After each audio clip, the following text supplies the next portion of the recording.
Welcome, welcome everyone to today's stream.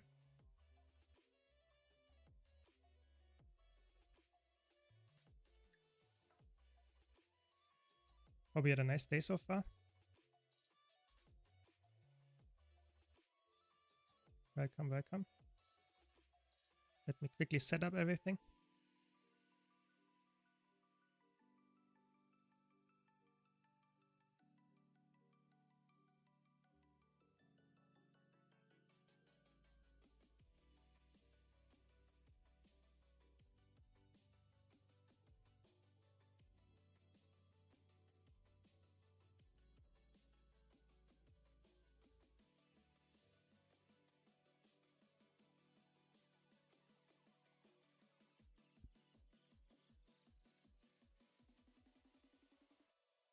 And there we go. Welcome.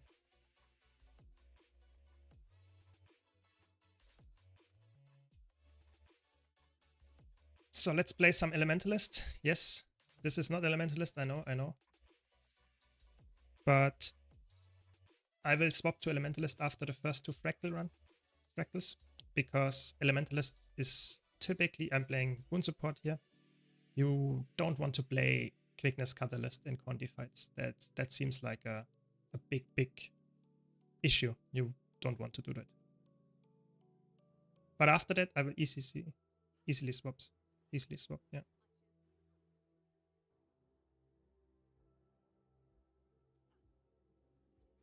Because I really want to showcase how broken Catalyst is in PvE. Catalyst is extremely strong and really underrated how good it is.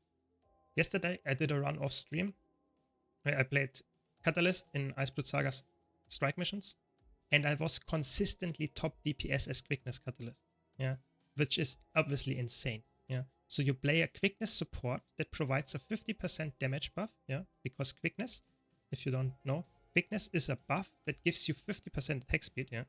And if you think about it, 50% attack speed means all your attacks, auto attacks, casts, whatever, are 50% faster. So that means that you actually can get 50% more damage out in the same amount of time.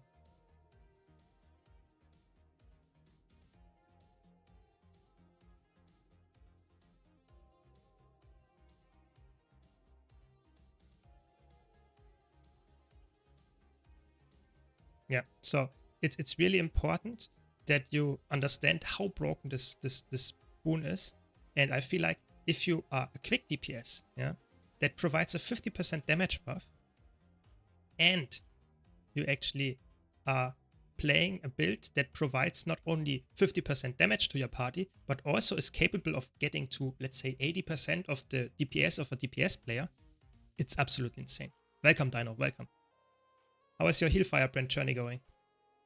I hope you're doing well, because I feel like we need more Heal Firebrands. So if you stick to it, please, and try to improve, that's what we need. We need more players that can play supports like Heal Firebrand, like Chronomancer, all of that, because that's really important. I mean, you got called EU best healer. I mean, that's what you want to hear. That seems like it's if it's generous statement, that's immense, perfect, very good. I like it. But look at this. If you are playing a healer that provides a 50% damage buff, keeps track of stability, and is able to heal you, that's amazing for a healer. If you then have a quickness or alacrity support that not only provides a buff that gives you, let's say, 25 to 50% damage buff, depending on alacrity or quickness, and is capable of getting 80% of the damage of a DPS, then the by far worst role that you can pick in terms of average DPS contribution to your group is definitely the DPS role. Yes, you heard that right. It's actually insane. DPS is the worst role in terms of how much DPS you provide to your group. Yeah, it's actually crazy. Yeah, perfect. If you have 97% uptime of any boon, I would say that's good enough. You know, there is almost no fight where you have to upkeep it to 100% because there is always some kind of mechanic happening, some kind of event where you can't stack all the boons. So, yeah. Okay, what do we get here?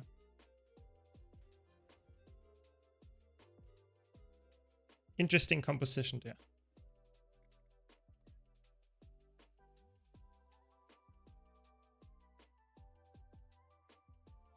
Let's go in. They are not the best daily fractals, I have to be honest.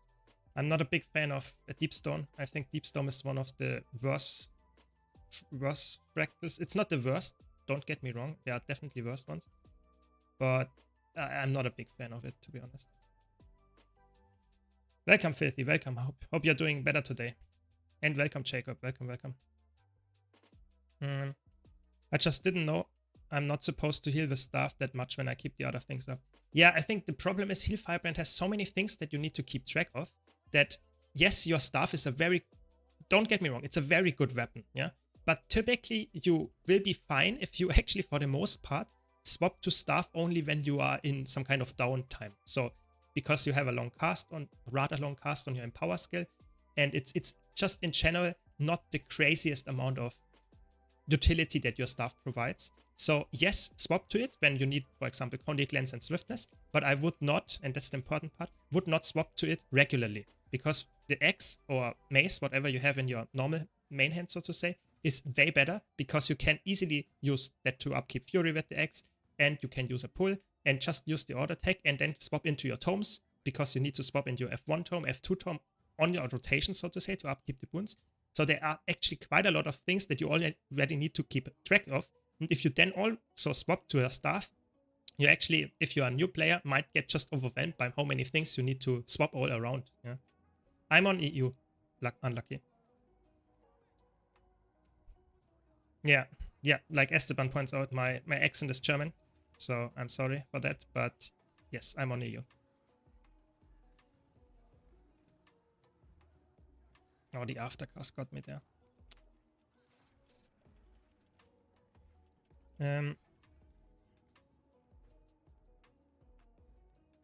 Yeah, it's always, that's the, oh my, the most important thing about understanding Guild Wars 2 combat, doesn't matter in PvE or World vs. World, is that you not only keep track of what skills you are using, when to use them to get your healing and your buffs out, but also move and position yourself while you do that. Yeah. So 1 second.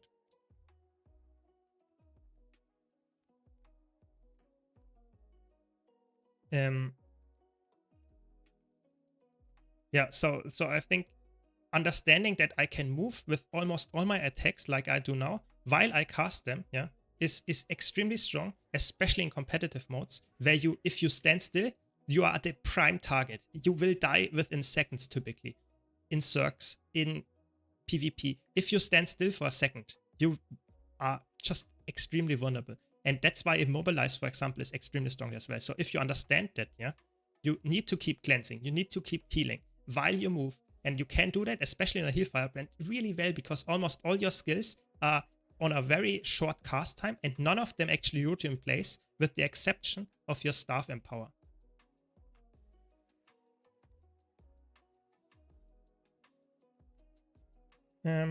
But as always, if you have any questions, please let me know. I'm always happy to answer. You know, I'm not, let's say, perfect in what I know about Guild Wars 2, but I try my best to actually improve for giving you more answers to my stuff, what I'm doing on stream as well, because, you know, a lot of stuff, especially as a veteran, is somewhat second nature to me, even though it's maybe not that hard or not that easy to understand, rather, for a new player especially. Was in Strike Mission, and of course I'm not the best healer.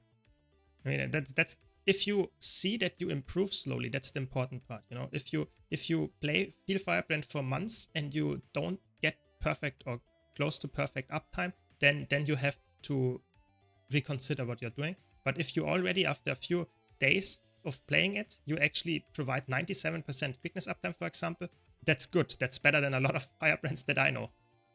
So don't worry too much.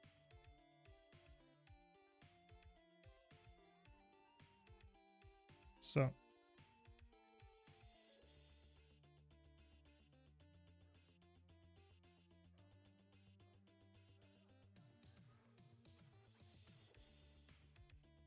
sure, Filthy. What's the question?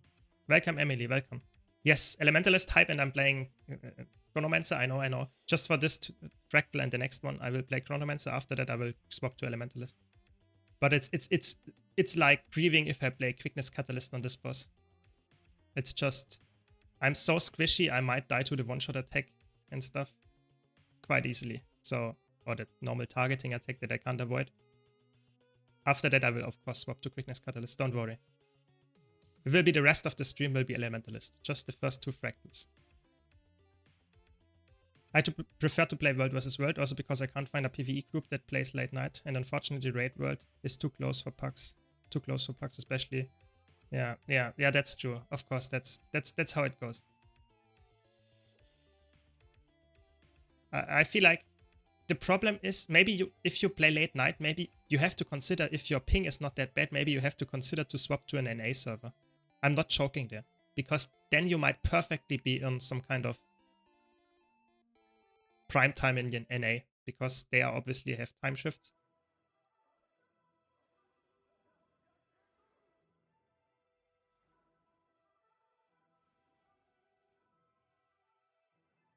Just to quickness pistol?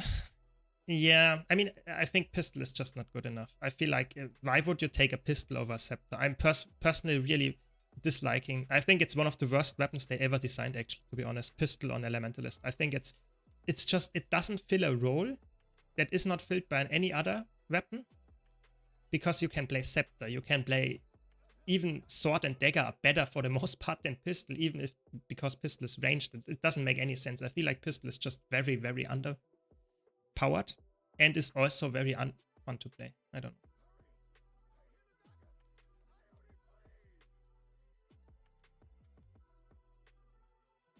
know. What is the most based profession in Guild Wars 2 in your opinion? Oh, that's an interesting question. So I have to be honest. I feel like if you play Warrior, yeah, just saying I'm playing Warrior and played it in every single game mode, I think that's like a Giga Chat move, because Warrior is like is such a grounded profession for the most part that, especially if you play like this guy actually playing Bladesworn in this fight, this is like, this is such a, you know, you just pick the class that you think is the best one. Okay, he swaps, but it's actually really fun. I feel like Warriors, if you are really tryhard Warrior, it's actually insane how much value they can provide to your group. But there are so little amount of Warriors that actually currently know how to play Bladesworn and that stuff, that I feel like if you meet one, you know this one has to be a good one. It's actually crazy. It's really fun. So that's what I would say. Warrior feels like those people are really crazy good. Get me food ready. Let's go.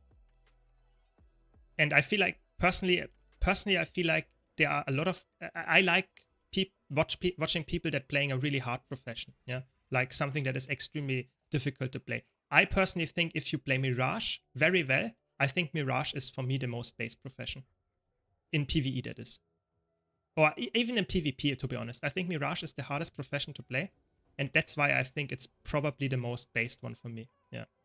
It's just my personal opinion. Overall, I feel like this is just a very personal question anyway.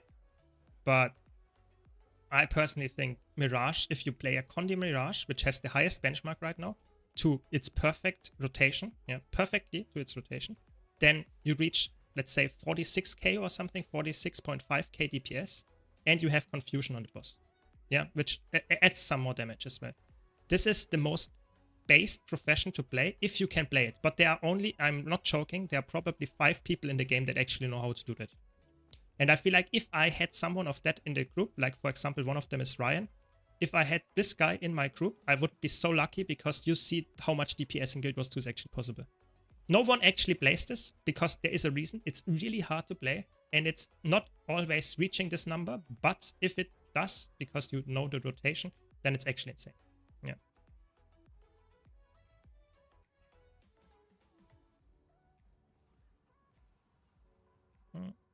Actually got the clarity. Nice. So far so good. I mean, let's see, we have a druid as a support, which is obviously not something that I typically want to see in fractals, but maybe I'm wrong. Maybe I'm completely wrong. Maybe druid is really good. We will see in this fractal run, because I will not provide any stability, because I'm going to Quickness Catalyst after this fight, or after the next fight rather. And druid is supposed to be a problem in fractals because it doesn't provide enough stability. Where is this guy actually? Yeah. Is he... What?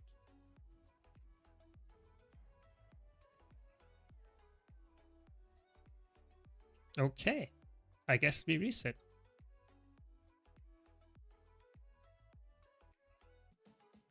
Ah, they deceit. Okay, that's why they were down there and alive. That explains it, yes. Yeah, Silent Surf, very nice. Best fractal ever. Yeah, I know. I mean, in your opinion, warriors have the most fluid feel to their combat? Yeah, I think warriors are the only elite spec where I would say the class fantasy is, let's say, maintained over the course of over a decade. Yeah, I feel like all the other classes just get power crept and are actually way more insane in terms.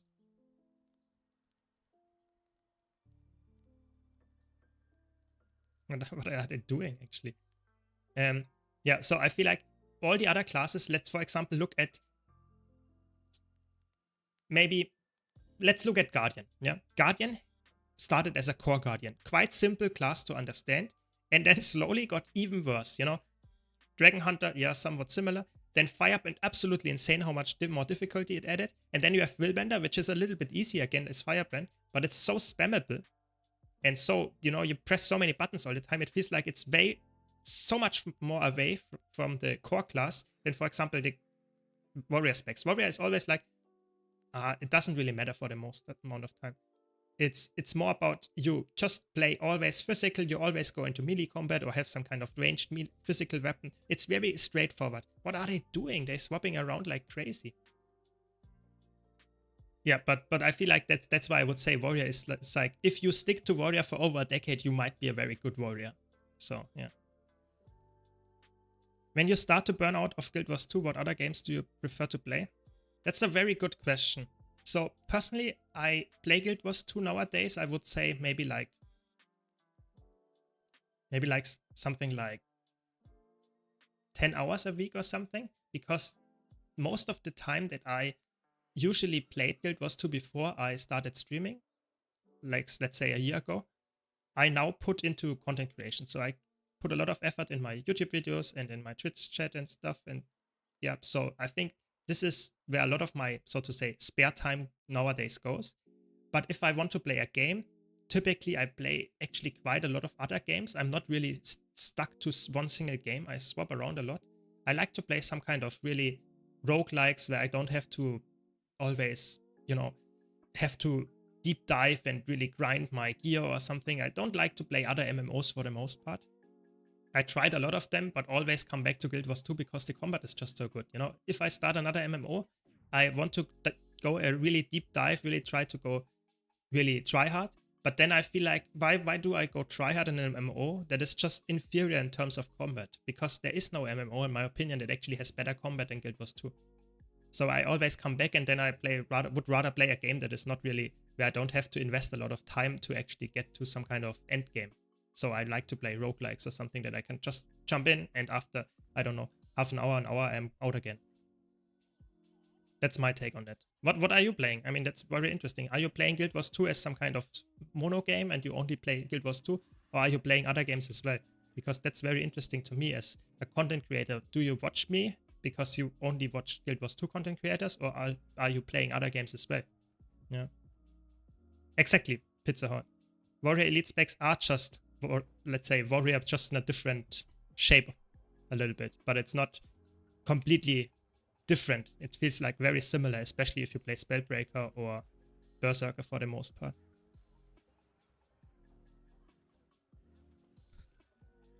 So let me concentrate here. I want to not fuck up the group again, because once is okay, I would say, for this fight, but twice I feel like I really don't like this fractal that much to actually go 3 times on this fight. Someone stood in the thing, but I have a lot of boon corrupts, so that should be good for the first time.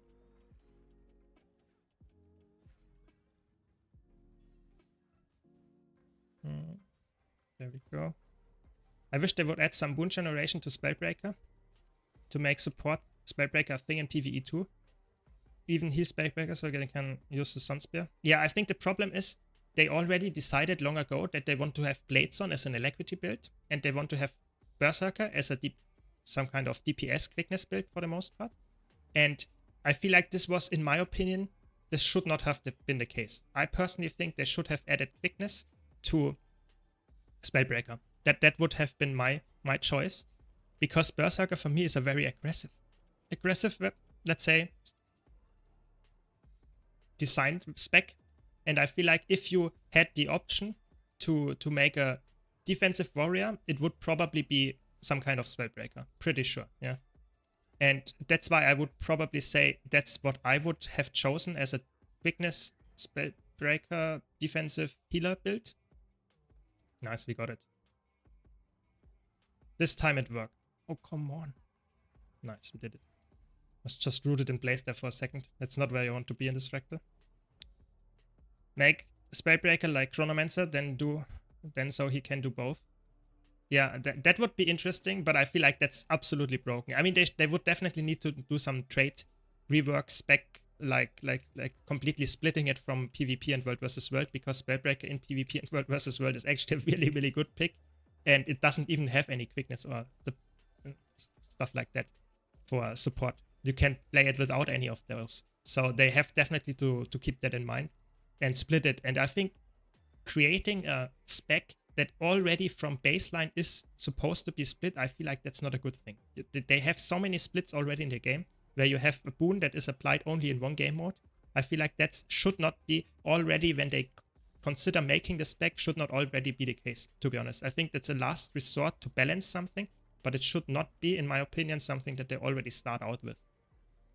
Because, to be honest, I feel like most of the stuff that is split is already very confusing for new players, because why do you apply quickness on a Herald in PvE when you have an upkeep running, for example? And in World vs. World and PvP, it's just applying Vigor. You know, that you would expect that to be at least somewhat of similar value, but it's not even close. So I feel like this should not be the case for the most part, personally. Yeah. Welcome, Mr. Roger. Welcome, welcome. Hope you had a nice weekend so far. Yeah, but what games are you playing when you are not playing Guild Wars 2? Or you're just playing Guild Wars 2? I mean, is that really... I mean, Guild Wars 2 is a huge game, you know? It's just I play other games because I make content for Guild Wars 2. I played it for over a decade. At some point, you have to do something else. You can't just play a game for 10 hours a day and then also create content about it and do that for 10 years. I think people that do that are absolutely insane in a positive way. Yeah. So what are you doing? Raiding WoW? Wow, nice. Okay, cool. I think WoW is actually the biggest competitor in terms of Guild Wars 2's player base right now. If you're going a try-hard mode in Guild Wars 2, you are very likely to actually also enjoy WoW as a game, I would say. Guild Wars 2 as a casual, you probably don't enjoy WoW, typically. Because WoW is a little bit more grindy, and I feel like a lot of players actually don't enjoy that, and that's why they don't play WoW. But I'm not sure, you know. I'm not that, let's say, knowledgeable about WoW to actually give you some really crazy good feedback on that.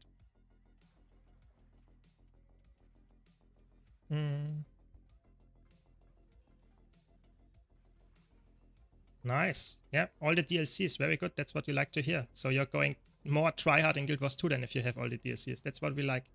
I think that's really good. If you enjoy the game in Guild Wars 2 and you are, let's say, playing it a ton, then I would say going for the DLCs is a very good option. I think it's just straight up a very worthwhile pick. You get so much value and so much content from them, it's actually crazy.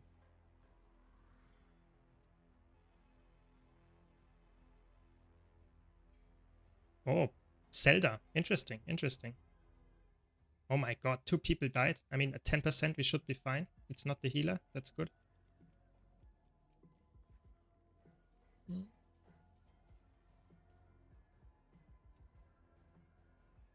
Yeah, I guess that's why you typically don't stack in this fractal.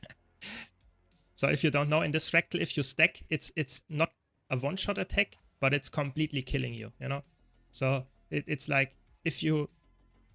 The first hit you can't dodge, and it will deal around 50% of your damage. But if you stack on top of another one, of another player, you just get killed. You can't avoid the damage at all. It will just kill you. Nice, we did it. I'm guessing they gave Electrates on. instead of Spellbreaker because they feud Spellbreaker. Yeah, I mean that could be the case, to be honest. I think otherwise Spellbreaker would have been too strong. I personally think so.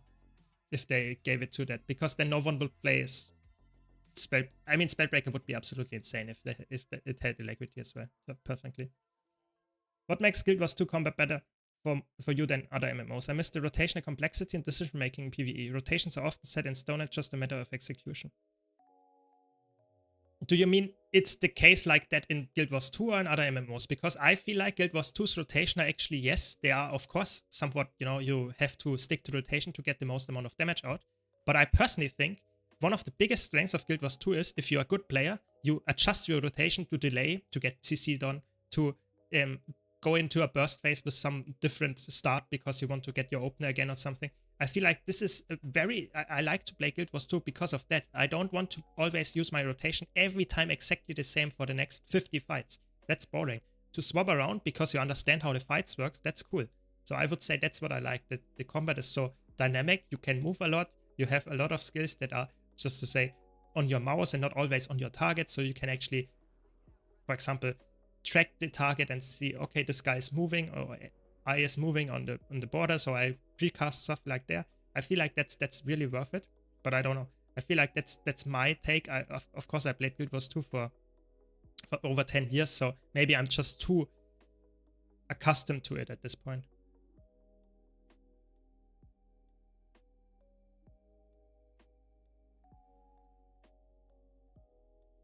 Yeah, I think it's crazy how much it rewards your positioning. So if you position correctly, especially, for example, look at Bone Skinner. I think that's my favorite example. Bone Skinner is one of the fights where you would say this is such a crazy fight in terms of just raw healing that you need. Yeah. But if you have a healer that keeps you alive from the aura tick, then you actually can just sidestep everything. Yeah. There is no attack on the Bone Skinner except the jump back that you need to dodge. All the other attacks you actually can just sidestep. Yeah, I will show it to you later when I play Bone Skinner, but that's so cool. If you know how the fight works, you can just easily say, okay, I will now move out of the attack and I will not get punished for greeting for DPS because I currently have, for example, a DPS attack casting or something, yeah, where I can move. But if I just sidestep in the correct time, I can upkeep my DPS while avoiding an attack. That's so good. A lot of times when you play a tap target MMO like World of Warcraft or Final Fantasy, you cast and you are rooted in place, for example, as a caster, and you will die because you get punished for greeting your DPS. It's such a interesting and very intricate dynamic that you do that. If you know that for every single fight, you have amazing, so to say, awareness and amazing DPS uptime. I really like that about Guild Wars 2. Yeah. Yeah, I personally think that's always a bad thing. Yeah, I totally agree with you, Emily, there. That if you design an elite spec like Spellbreaker or something, with already the mindset that's saying, okay, Spellbreaker is, from a design perspective, a competitive, let's say, just a competitive class. That's for me, that's a big mistake, because that means that you just cut out, if you want to say that, a third of the game. Of course, PvE is way higher in terms of player base, but I'm just saying there is already a big amount of the community that will not play this spec if you say it's just designed for PvP and the competitive modes. That's horrible, yeah? So I would always say you design a spec that makes sense in all game modes to some extent. Of course, it can be better than others in a specific game mode. Yes, that's just the nature of it. If you have different stuff going for different specs, yes, that makes sense. But just saying, for one, Spellbreaker, the F2 button when it came out, was completely useless in PvE because, I mean, when did a boss actually hit you? Almost none of the time. So I don't know. I feel like this is definitely... I mean, it makes sense if you just play a few games and if you don't play Guild Wars 2 that much, then typically, and you don't have time for gaming anyway, then yes, that makes sense. That makes a lot of sense, yeah. I used to play Elder Scrolls Online a lot. I prefer the instance content there, but classes and combat are so much better in Guild Wars 2. That makes sense. I mean, I didn't play Elder Scrolls, I have to be honest, but I've hear a lot of people actually really enjoy that Guild Wars 2 has such a unique class fantasy. And oh, where's my mouse? That's where you need to keep track of your mouse. I don't want to cast your spells there. Yeah, yeah, but I would totally get that. I like a lot of instance content, but I would not go for something that I don't like the combat or the class design of, even if the instance content is really good. What is the hardest PvE boss or raid instance? It's definitely, it's currently, it's Ura, so the Titan of Wing 8 in Legendary Challenge mode. That's currently the hardest boss. What always bugged me in Guild Wars 2, especially for new players, is the missing information on the world map, where the regions are connected to one another. That's a good point, very good point. I actually never thought about that, because for me it's, you know, it's just very... I should maybe check the boon duration. Yeah, so one of the things that is really important is that a new player doesn't know where to go. And I totally think this is a big problem. So good point. I actually never thought about that you want to see on the map where actually you have to go as a new player. Very good point, actually. Instant CC, let's see if that's working out for us here. Looks like we might make it work. That's why Spectre is so strong, you know. See Spectre, top DPS here. It's really, really good. I mean, you're competing against the Harbinger here, but it's a really good comp, I would say. Harbinger and Spectre, that's why we actually face them so easily. Can you show how to provide quickness and alacrity as a DPS chrono? Yes. So I'm just playing this at the moment, yeah. So I provide it by creating a Phantasm. And typically you want to create as many Phantasms as possible to upkeep them. But all my shatters do that as well. So all my shatters provide quickness in this case as well. But of course, I want to also create as many Phantasms as I can. So I will also always empower my 2 on the spear if I have the Phantasm up, because then I create 2 Phantasms. I will use my Phantasm 5 on the sword as well to get it. And I want to reset my Phantasms with my Signet of Ether. Typically, you can do that for DPS on the sword. Or if you want to go, let's say, try hard in alacrity or in quickness uptime, because you are not sure if your group actually knows how to upkeep it.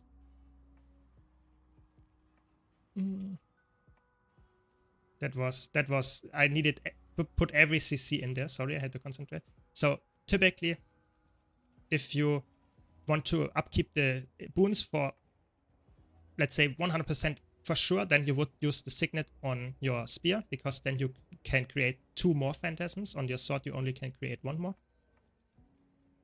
And other than that, yeah, just repeat that loop. You know, always reset your Phantasms on your either DPS or on your spear. And other than that, just always shatter at 3 clones and just swap your weapons every time it comes off cooldown. There we go. Yeah, that's how you do it. I'm seeing that you have not binded the keys. Do you use anything from... Yes, I am. No. So yes, it might seem like I'm using the 6 to 0 button actually from my keyboard, but it's not the case. I'm using it. I have a MMO mouse and I'm having them bound to my MMO mouse. So I'm using them from my mouse. Yes, otherwise it would be really bad. Oh, yeah, actually, where are we? Okay.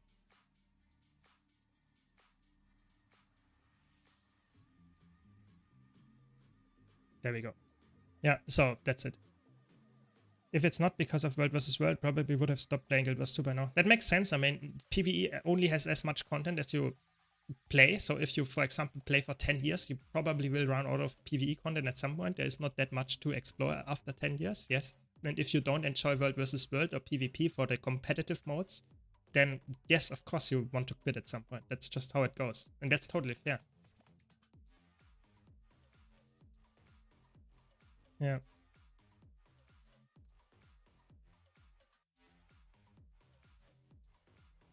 I mean, it makes sense. So don't worry. You can, of course, easily bind your stuff to other keyboard, let's say, keys. So you can 6 to 0, I would say. You can bind, for example, to Q, E, R, X, C, like these buttons.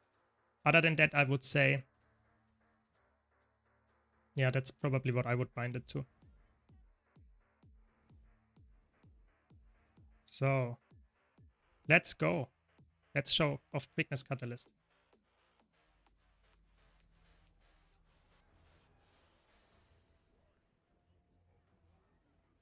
40k opener. I like it. 41k opener. Nice, nice, nice. And we out DPS'd almost by double our Reaper.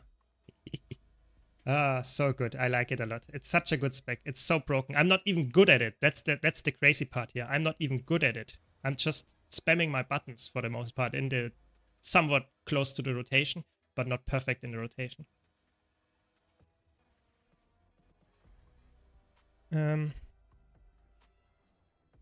Welcome, Bakcha. Welcome, welcome. Hope you have a nice day so far. Thanks that you mentioned it. Yes, for all the people that didn't notice, I reached 5k subs on my YouTube channel. And if you want to participate in a giveaway there for over 2.5k gold at this point, so be sure to check that video out. Just type !giveaway in the Twitch chat, or on YouTube just check out my latest videos and you can easily participate. So it's a lot of money that is on the line, so to say, that you can win.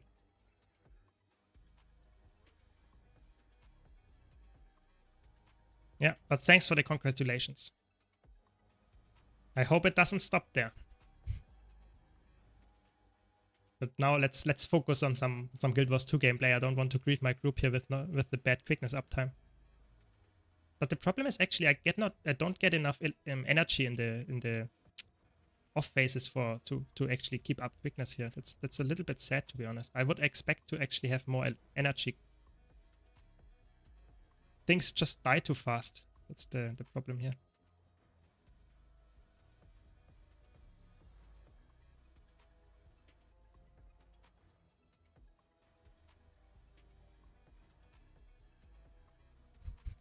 the ad was left at 1%. That's not what you want to see. So sad. Now my DPS is completely gone. It's fine. We did it anyway. Welcome, Baron. Welcome, welcome.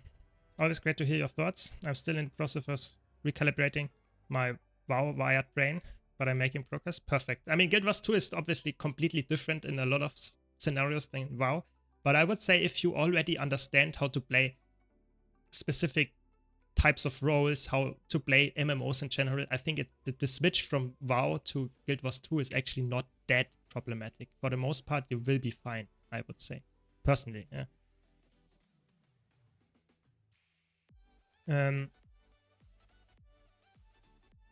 For people rage quit because someone was distracted.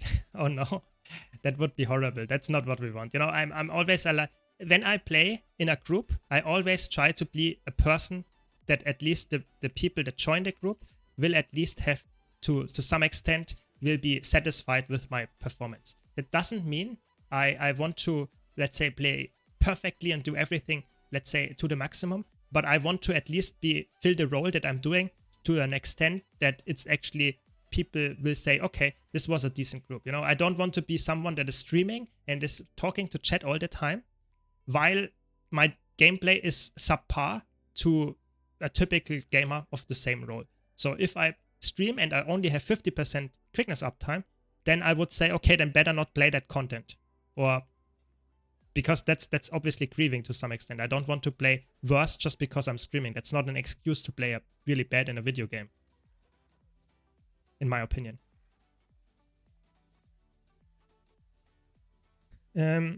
So Elementalist got, let's say, on April, got a little bit of a nerf in terms of just how much.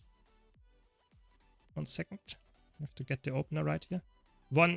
Let's say one big nerf was to Scepter Tempest. Scepter Tempest was really good before the patch, and it got nerfed by a bit. But everything else, I have to say, is somewhat similar. And Catalyst, you can see, is absolutely broken in terms of DPS after the patch. So that's why I'm playing it right now. It's not a build that a lot of people play because it's a little bit more spammy. You spam all your buttons all the time. But I mean, that's just an Elementalist problem at this point, I would say. And other than that, Tempest and also Quickness Catalyst as a healer got a buff. So that's good, I guess. And other than that, yeah, I think Elementalist in PvE stayed quite similar. I mean, they did not change that much. Scepter Tempest was the only thing that actually got nerfed to some extent. But you don't have to play Tempest. You just play Catalyst now and you will be fine. So you didn't really miss out on a lot of stuff. No, I'm the one that has the GG. Sad. Yeah, but nothing really changed. I'm just really hyped about this class because it's absolutely broken how much DPS you can do. It's really fun. I have a friend who came to Guild Wars 2 from WoW and was disappointed with the classes because there are no typical classes, no pure healers or tanks. Almost every class can cover everything in Guild Wars 2. Yes, that is a pro and let's say that's a disadvantage and an advantage. It depends who you ask. Some people like to switch around without having to create a new character. Yeah, but there is no, that's the point where you're making here. Of course, there is no thing that is, come on, give me some, yeah, thanks. There is no point where you have, let's say, one class that is always the healer. Yes, so if you're looking for a class that, let's say, has 3 different healing specs, no, that's not really the case. So typically you want to, let's say, I would say for a new player to understand Guild Wars 2 is like you probably have to explain them. One class like Elementalist is designed as some kind of overclass. It's not, let's say, it's not really only Elementalist. It's like there are different mages in there. It's like an overclass archetype for a mage. And then you have subclasses like a Tempest, which is typically more of a support. Or you have, where is my, yeah, something like that. But it's really hard to explain that to new people, I would say. And I think it's definitely, if you want to have one thing that is actually doing exactly what you were describing here, then I have to go on this guy. I'm this person. Or I'm doomed as well. That's mean. I have to do every mechanic now. That's why my DPS is so bad. Oh, so sad. I also don't have the pots here. That's even worse, I have to be honest. Sorry, I have to concentrate here. I don't want to fuck up my group because of the CC and the damage. Yeah, so that's definitely a big point. Good argument for making Guild Wars 2 is completely different. You know, it doesn't, not every game has to be follow the classical trinity of having one class that is healer, one class that is a DPS and stuff. That's just not how it has to work, I think. That doesn't make it attractive to all people, I get that.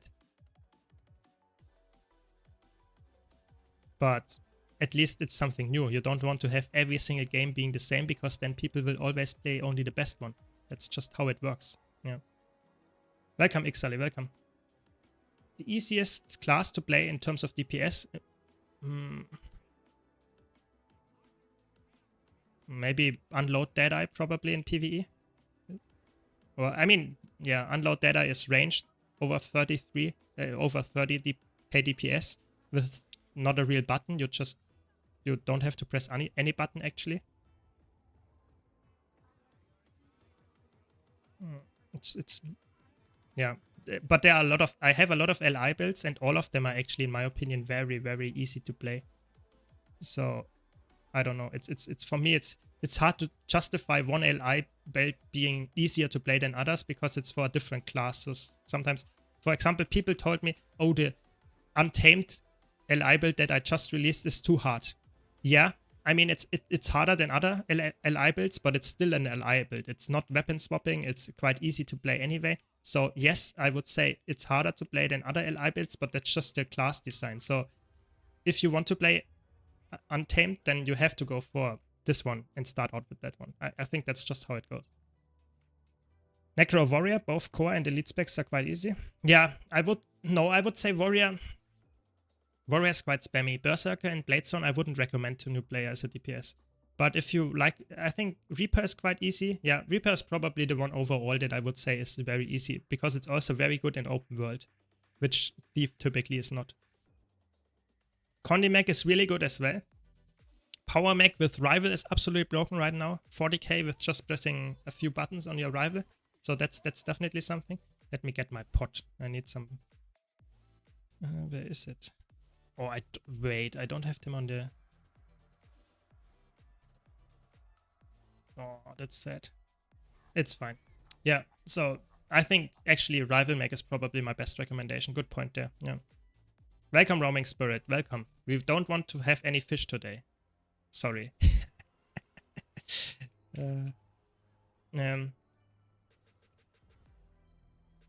There are actually so many options for easy builds. So just pick one for the class that you enjoy. You don't have to go for the easiest build ever. Just play the class that you enjoy and then look for an easy build for that class. That's how I would do it.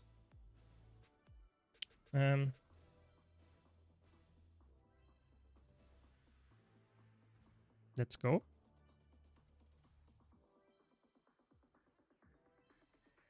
I mean, Condi Ref, I would say, isn't that easy. It's not bad at all. It's just not as easy as I would say, for example, Rival Mech or something like that. And also, I would always say to people, if you want to start out a new class and want to go for more DPS, I would go personally with a power DPS. Power DPS is typically better than a Condi DPS because a Condi DPS needs some kind of ramp up time. Whereas a power DPS always has the damage instantly. Oh my god, that much damage. Yeah, so that's definitely something that I would say is harder to perform on or really well if you are playing a Condi DPS. Because, for example, look at this fight. If you played Condi here, your DPS will be so bad, you might even be out DPS from quickness DPS all the time because you just have way too little amount of burst damage. Yeah, your burst damage is so bad that you will just always get your Condis ramping when the enemy is about to die.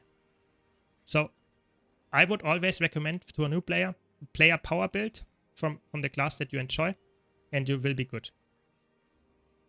You see, I out DPS'd the Reaper on this fight. And the Reaper was actually playing power. So Catalyst is absolutely broken. Yeah.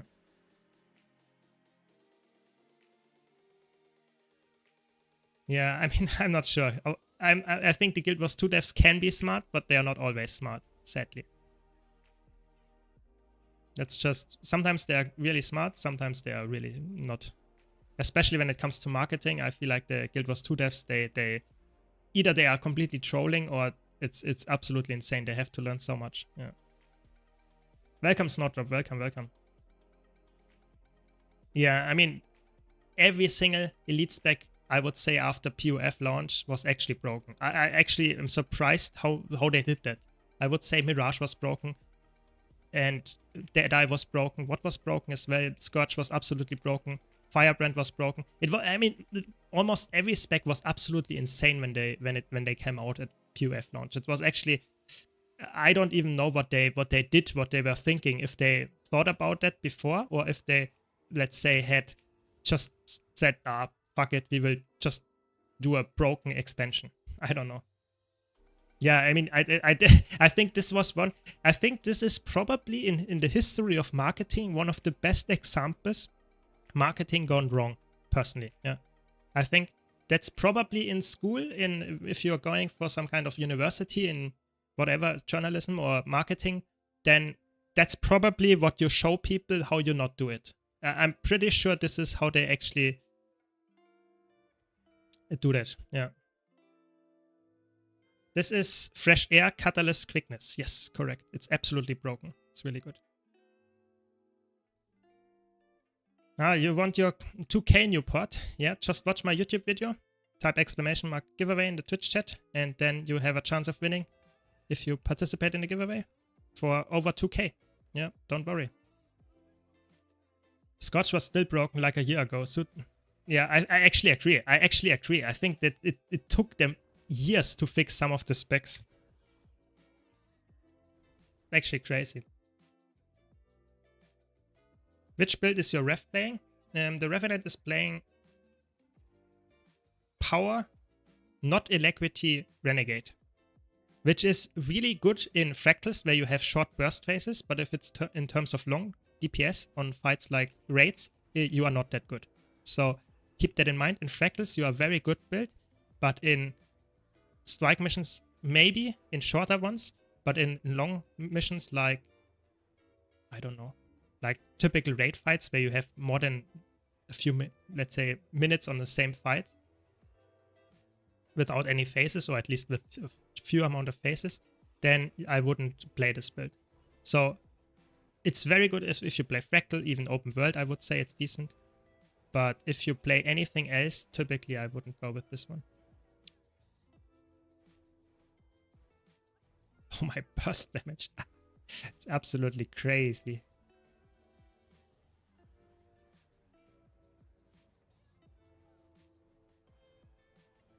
Let me past my skills. Very nice. Even out DPS our Reaper again. Yeah. I don't think that devs are responsible for marking. Yes, you're correct, of course. There are other people responsible. But the thing is, what I would say is that if there is someone responsible for marketing ArenaNet, I think they are not that good at it, to be honest. Yeah. So I use Blish Hut, which is an add-on, and then in there I use the mouse cursor add-on to see my mouse like this. I have a guide on my YouTube channel about how to set it up. Just type exclamation mark mouse. No, I think it doesn't work right now. But type Blish Hut in my YouTube channel in the search bar and you will be good. You will see it there. No, we didn't get the Insta CC. I guess that's fine. Yeah, so Blish Hut and mouse cursor add-on. That's how it's called.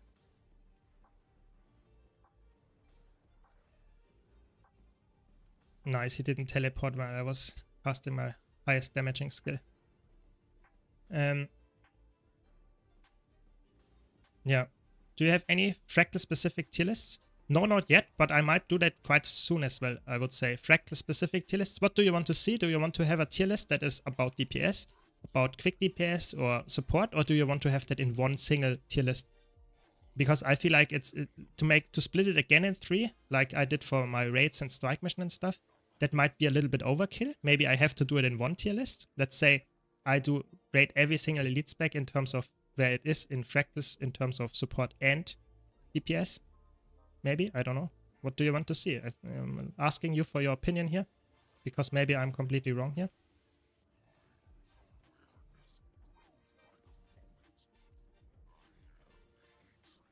Yeah. Welcome, Alison, welcome. Hope you had a nice day as well. So far. I would like to make more tier lists. I just run out of topics to actually do. So at least good topics that people would watch. That's the difference here. But if you have some crazy good ideas for tier lists, like the Fractal one, I think that's a really good one actually, then I guess we can do that, yeah. Yeah, Fractals don't need multiple tier lists. There aren't even that many good builds. Yeah, I would agree on that. I would agree on that, yeah.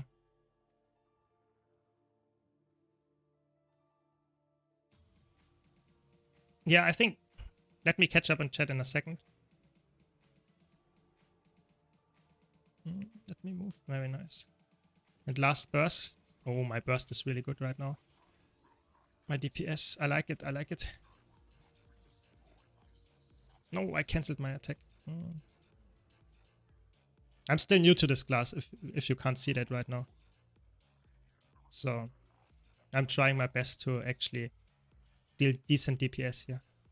Okay, we have stability. Very nice. You see, we have actually a druid in our group, Snowdrop, and it's actually working decently well right now.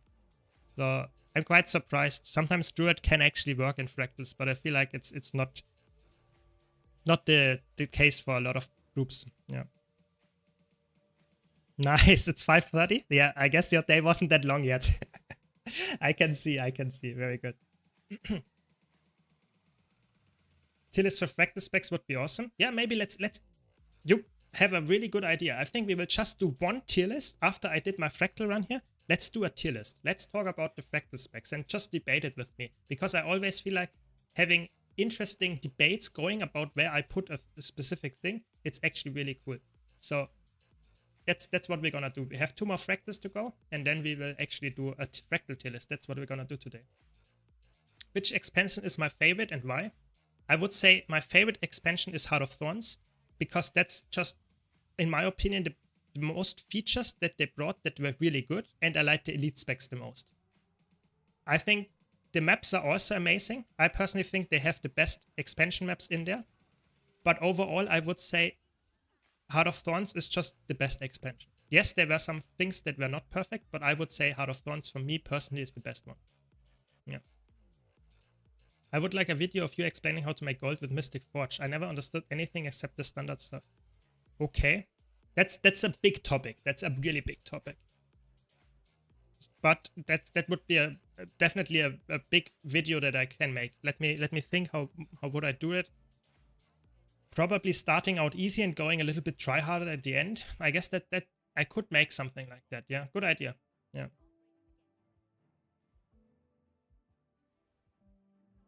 I would say 97 CM was okay because we actually really took care of not having stability. He said it will be a little bit of a struggle and we have to dodge attacks. So we were, so to say, warned, and it worked. But I would say I would rather have something that gives me stability and I can ignore all the attacks, but it was working decently fine for the most part. It's actually not true, Pupsy. That's the interesting part. You can make gold out of the Mystic Forge. That's the interesting part, really. I'm not joking. I did it myself. I made thousands of gold with the Mystic Forge. It's like, yes, you have some kind of RNG in there, but it's like if you do it 10,000 times, for example, you are making money on average then, and you don't need RNG anymore. Yeah, that's a weird thing to say, but that's how it works. Yeah, that's like the casino, for example, makes money as well. The casino makes money by just on average people losing money to the casino. It's RNG as well. There could be someone that wins, but on average the casino will win. Yeah, does that make sense to you? And that's the same with the Mystic Forge. If you can use the Mystic Forge in a correct way, you will actually make money. Yeah.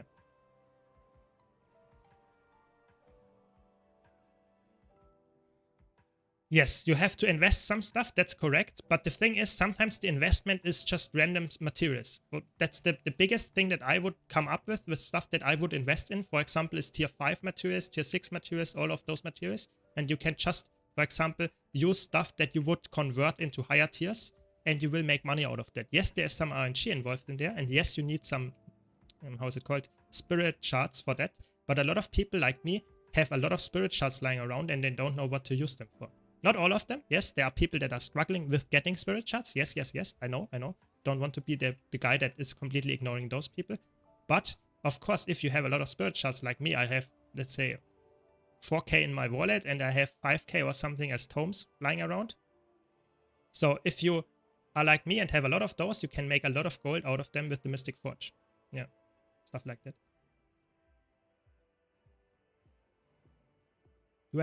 I wanted Aromic Spirit, I wanted to do not a fish tier list, but I wanted to do a tier list about runes and especially relics. I wanted to do one about relics because I feel like runes are just very boring right now. They're just some kind of stat sticks. It's not like a real tier list worth it, in my opinion, to make a crazy tier list about runes. Maybe sigils, but runes are just boring. But about relics, that would be awesome. But the problem is, and that's a big problem in my opinion, first of all, there are a lot of relics right now.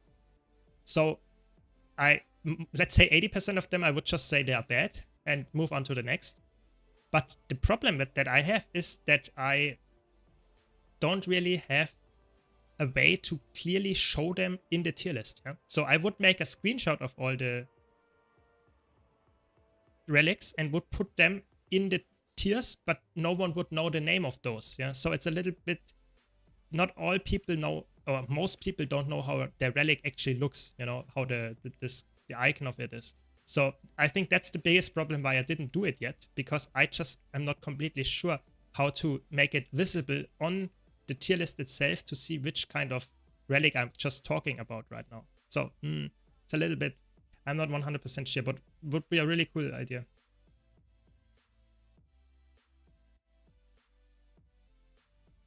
I think Catalyst is so broken in competitive modes. They definitely have to take a look at it. It's actually crazy how much just builds there are viable to play with Catalyst. So I think you can see it in PvE as well. Like this guild is absolutely broken here as well. But in PvE, it's not that big of a deal. In competitive modes, it's just absolutely insane how it works in terms of just random stuff. You know, it's so much protection, so much reflect uptime, Condi cleanses. It's actually insane what you can do with Catalyst. It's crazy. Yeah, I don't know. It's just my take. But I feel like the last balance patches were all not that crazy in terms of what they changed for the competitive mode. So maybe I'm just expecting too much.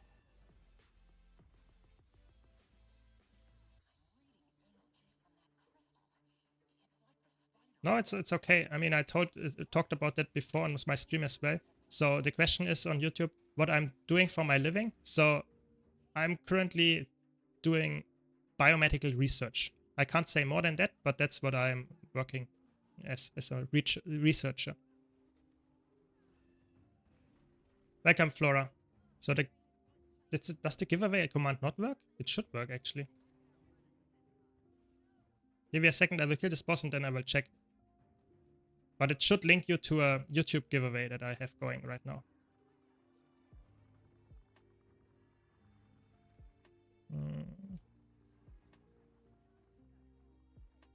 Yeah, no problem. I mean, it's an interesting answer. It's not really telling you that much about my stuff that I really work on, but I just can't tell you that much more. Yes, I'm currently playing Quickness DPS Catalyst. That's correct. It's a really fun build if you enjoy spamming a lot of buttons. If you don't, then please don't play this one. It has extremely high APM. It's just very, very spammy. It's one of the most spammy builds in history of Guild Wars 2. Yeah, let me check. It should actually work. Let me type it.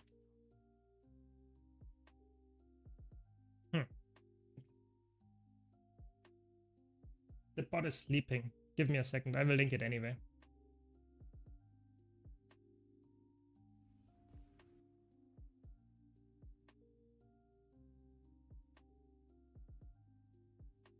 So just watch this video and you can participate in the giveaway that I posted in the Twitch chat.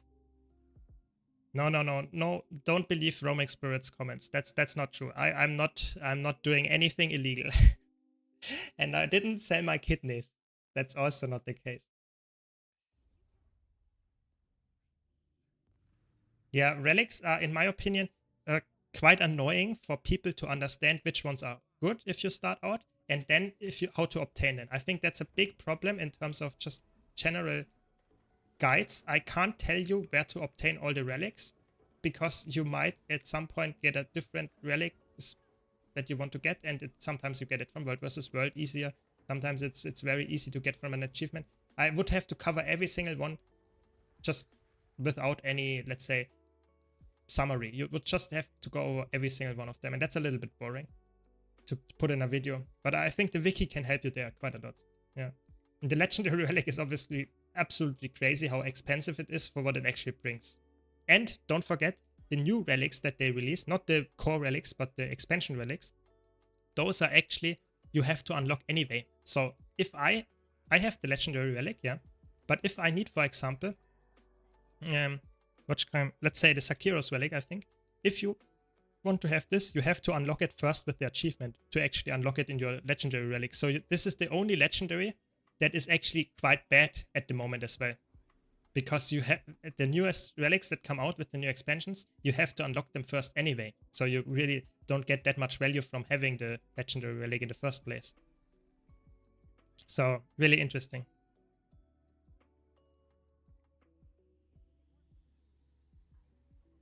Okay, trust me, bro. Okay, then it has to be true, I guess. Yeah. Yeah, for sure. Why Scepter? Scepter is just the best DPS weapon especially if you want to have some ranged in there. And I feel like in Fractals it's quite nice if you have to do a mechanic and stuff that you have some range in there. But typically I would say Scepter or Sword. Those are the two options. And Sword is decent. I would say it's quite decent. But, and that's the important part, Sword locks you in place in some attacks. So Fire 2 and what's the last one? Earth 2. Those lock you in place. And that's a bad thing, because that means that you might die to an attack, especially with the Fire 2 attack. And this is not very good to have in Fractals where you have teleporting bosses and stuff. I think you can go for it, but I personally like to have some option with the range. And I feel like the Scepter is also a little bit more fluid. I like the rotation. It feels more, I don't know. It's more spammy, yes, but I feel like it's also a little bit more fun in my opinion. That's just my take on it. Both of them have almost the same DPS. Something like 38.5 on the bench, so it's extremely high. I mean, this Fractal is one of the most annoying ones to pack, because there are some really annoying things, mechanics and puzzles in there. But I would say it's not really hard. It's just very annoying. Like you can see, I I fixed it in the last second here, but yeah, if you have a lot of movement skills in this fractal, for example, you might die quite easily as well. I think this is a very weird fractal. It has a lot of mechanics that you don't see in any other fractal, and that makes it very, very annoying to deal with as a new player. But it's not, I wouldn't say it's not really hard. You just have to learn how it works. So that this guy now has the phase where you have to kill the spawning spectral flames. Yeah, I mean, you will do it once or twice and then you understand roughly how the mechanics work, and then it should not be that hard anymore. It's not like you have to perform crazy well. It's not that punishing. It's just the mechanics are very unique. That's probably the thing. And the floor is really annoying. That's true. Yeah. Meme character name. Let's hear it. Let's hear it. What's about. I'm trying. You can remove all the effects. That's very interesting. I'm not sure if I wanted that, because I'm a PvP player. I like to see all my effects on me. But I guess if you are confused by that, to have all that effects going, yeah, I guess that's fine. I lost my patience. Yeah, that's interesting. Yeah, makes sense.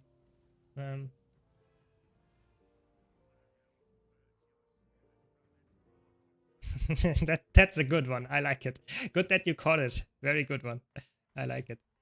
Oh, come on. Some healing. Thanks.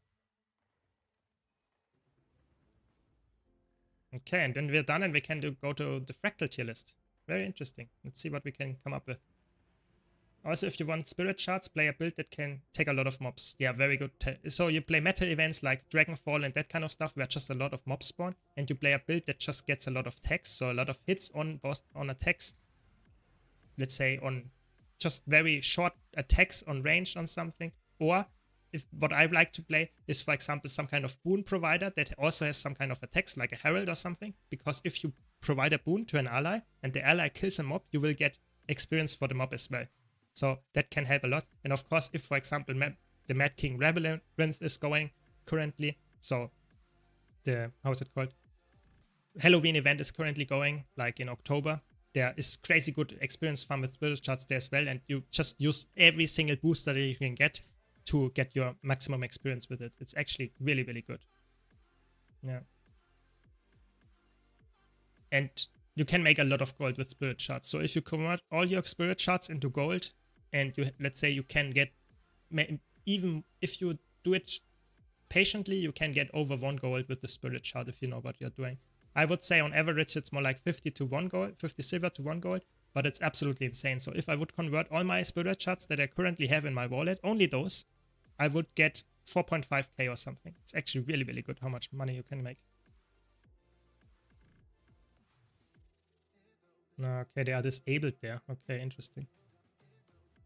Yeah, of course, if you play a lot of competitive modes, you get a lot of tomes, and you can use them to actually, those tomes that I'm talking about, you not only can use them to level a character, but you can also use them to actually get a spirit shard. Yeah, it's only one, but of course, if you get a lot of tomes, like from the reward tracks and stuff, then you get actually a decent amount passively for playing a game mode that you might even like more than PvE, for example. Yeah. Yeah, exactly. If 35k spirit shards, yeah, I know. I mean, I spent a lot of my spirit shards on this title. This title costs a lot of spirit shards. I'm not sure how much, but it's something like, I don't know. Maybe like, I'm not sure how much it actually cost me. I think it's actually crazy how much spirit shards it costs this title.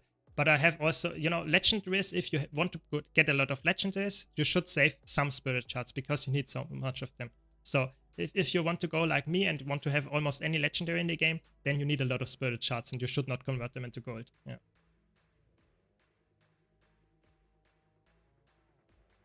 Yeah. I mean, it's fine. You don't have to do Dragonfall if you don't like to do it. But I feel like every time you get experience, you can increase it with experience and burst rate boosters and that kind of stuff. If you use all of those, you will get more experience and more spirit shards. So it doesn't matter if you do a farm train, that's just the fastest way to get it. But even if you don't do a farm train, if you have the boosters on, you will get more experience, like in Fractalist, like in raids and stuff, passively. And this will actually just increase the amount of experience over time that you gather.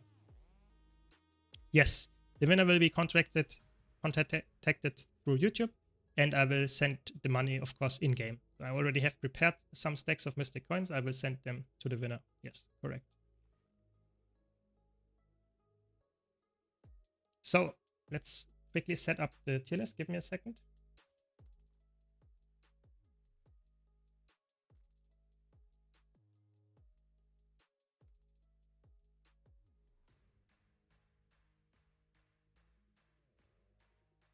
One second. Because we want to do a fractal tier list. That's what you asked for. Let's go over it then. People will be always upset when I do a fractal tier list or any tier list and I'm rating the core specs very low, because people are always upset when I say the core specs are not that good. But it's just the truth, you know. It's the core specs, in my opinion, are just worse than the elite specs. That's just sadly the truth, you know. Why would I play a core spec if I can play just a very good or better elite spec? I don't know.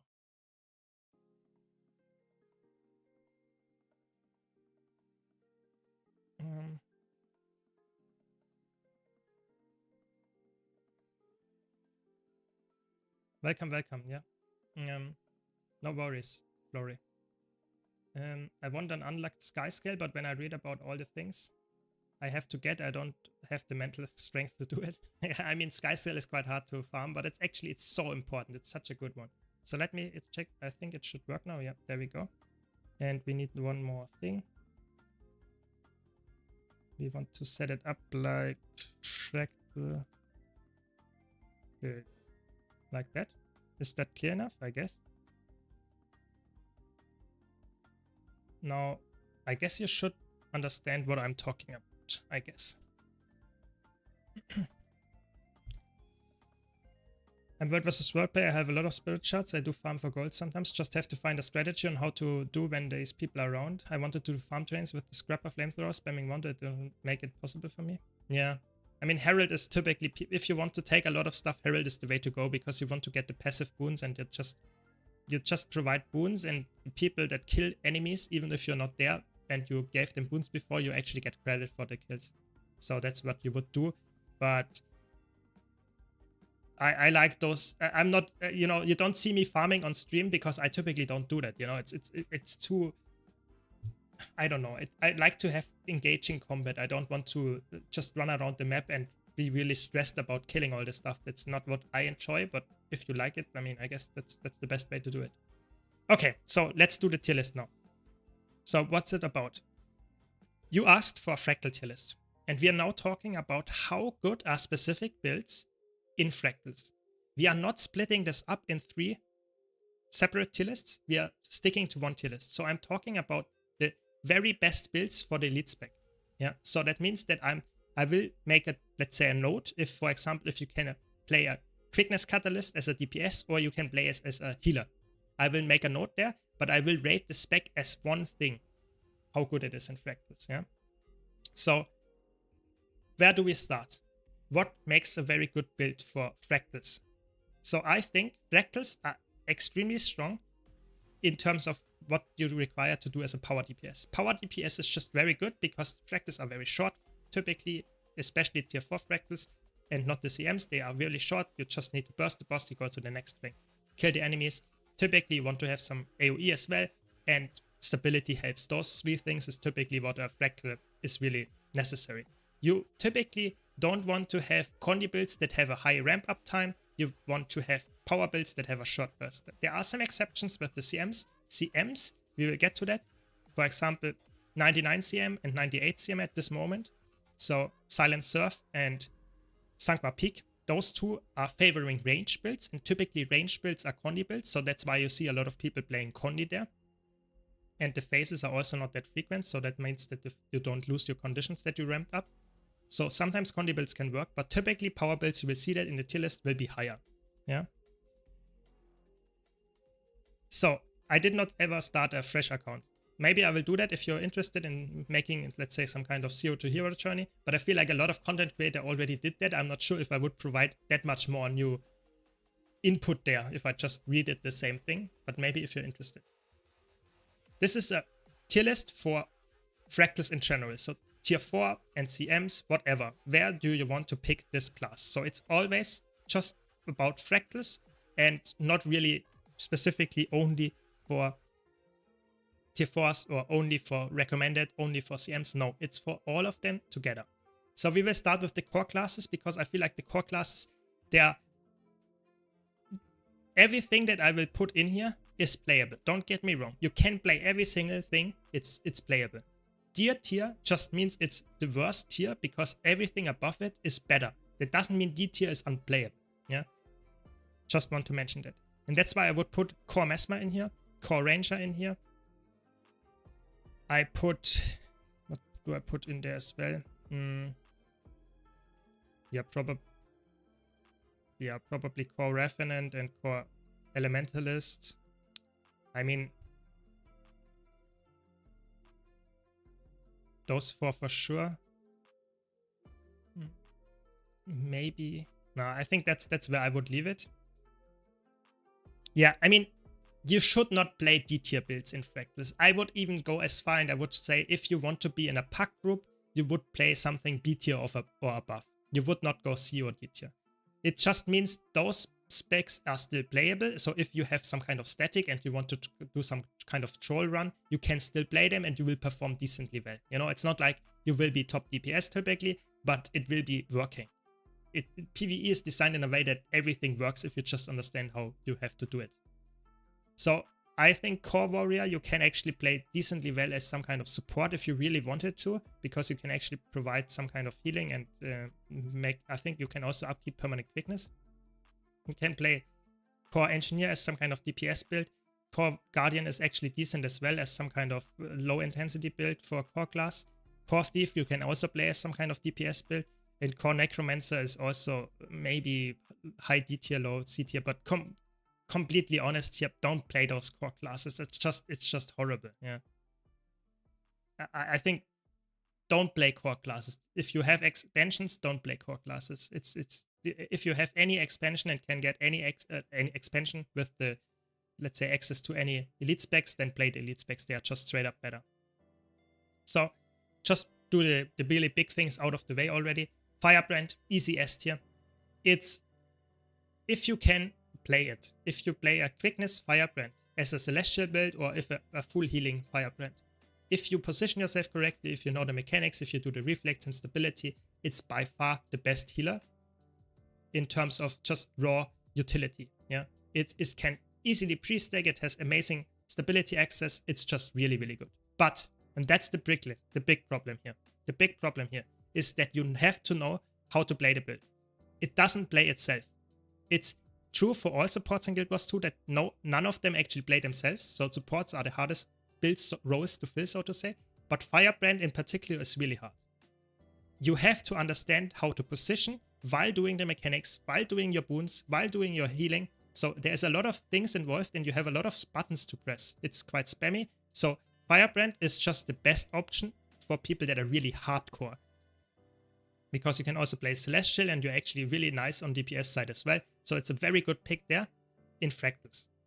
It can be used in any Fractal, but you have to be somewhat decent at it. If you are not very decent at it, it goes down into B or even C tier, I would say. Because your quickness uptime sucks, your healing sucks. So if you are not positioning correctly, that's really bad.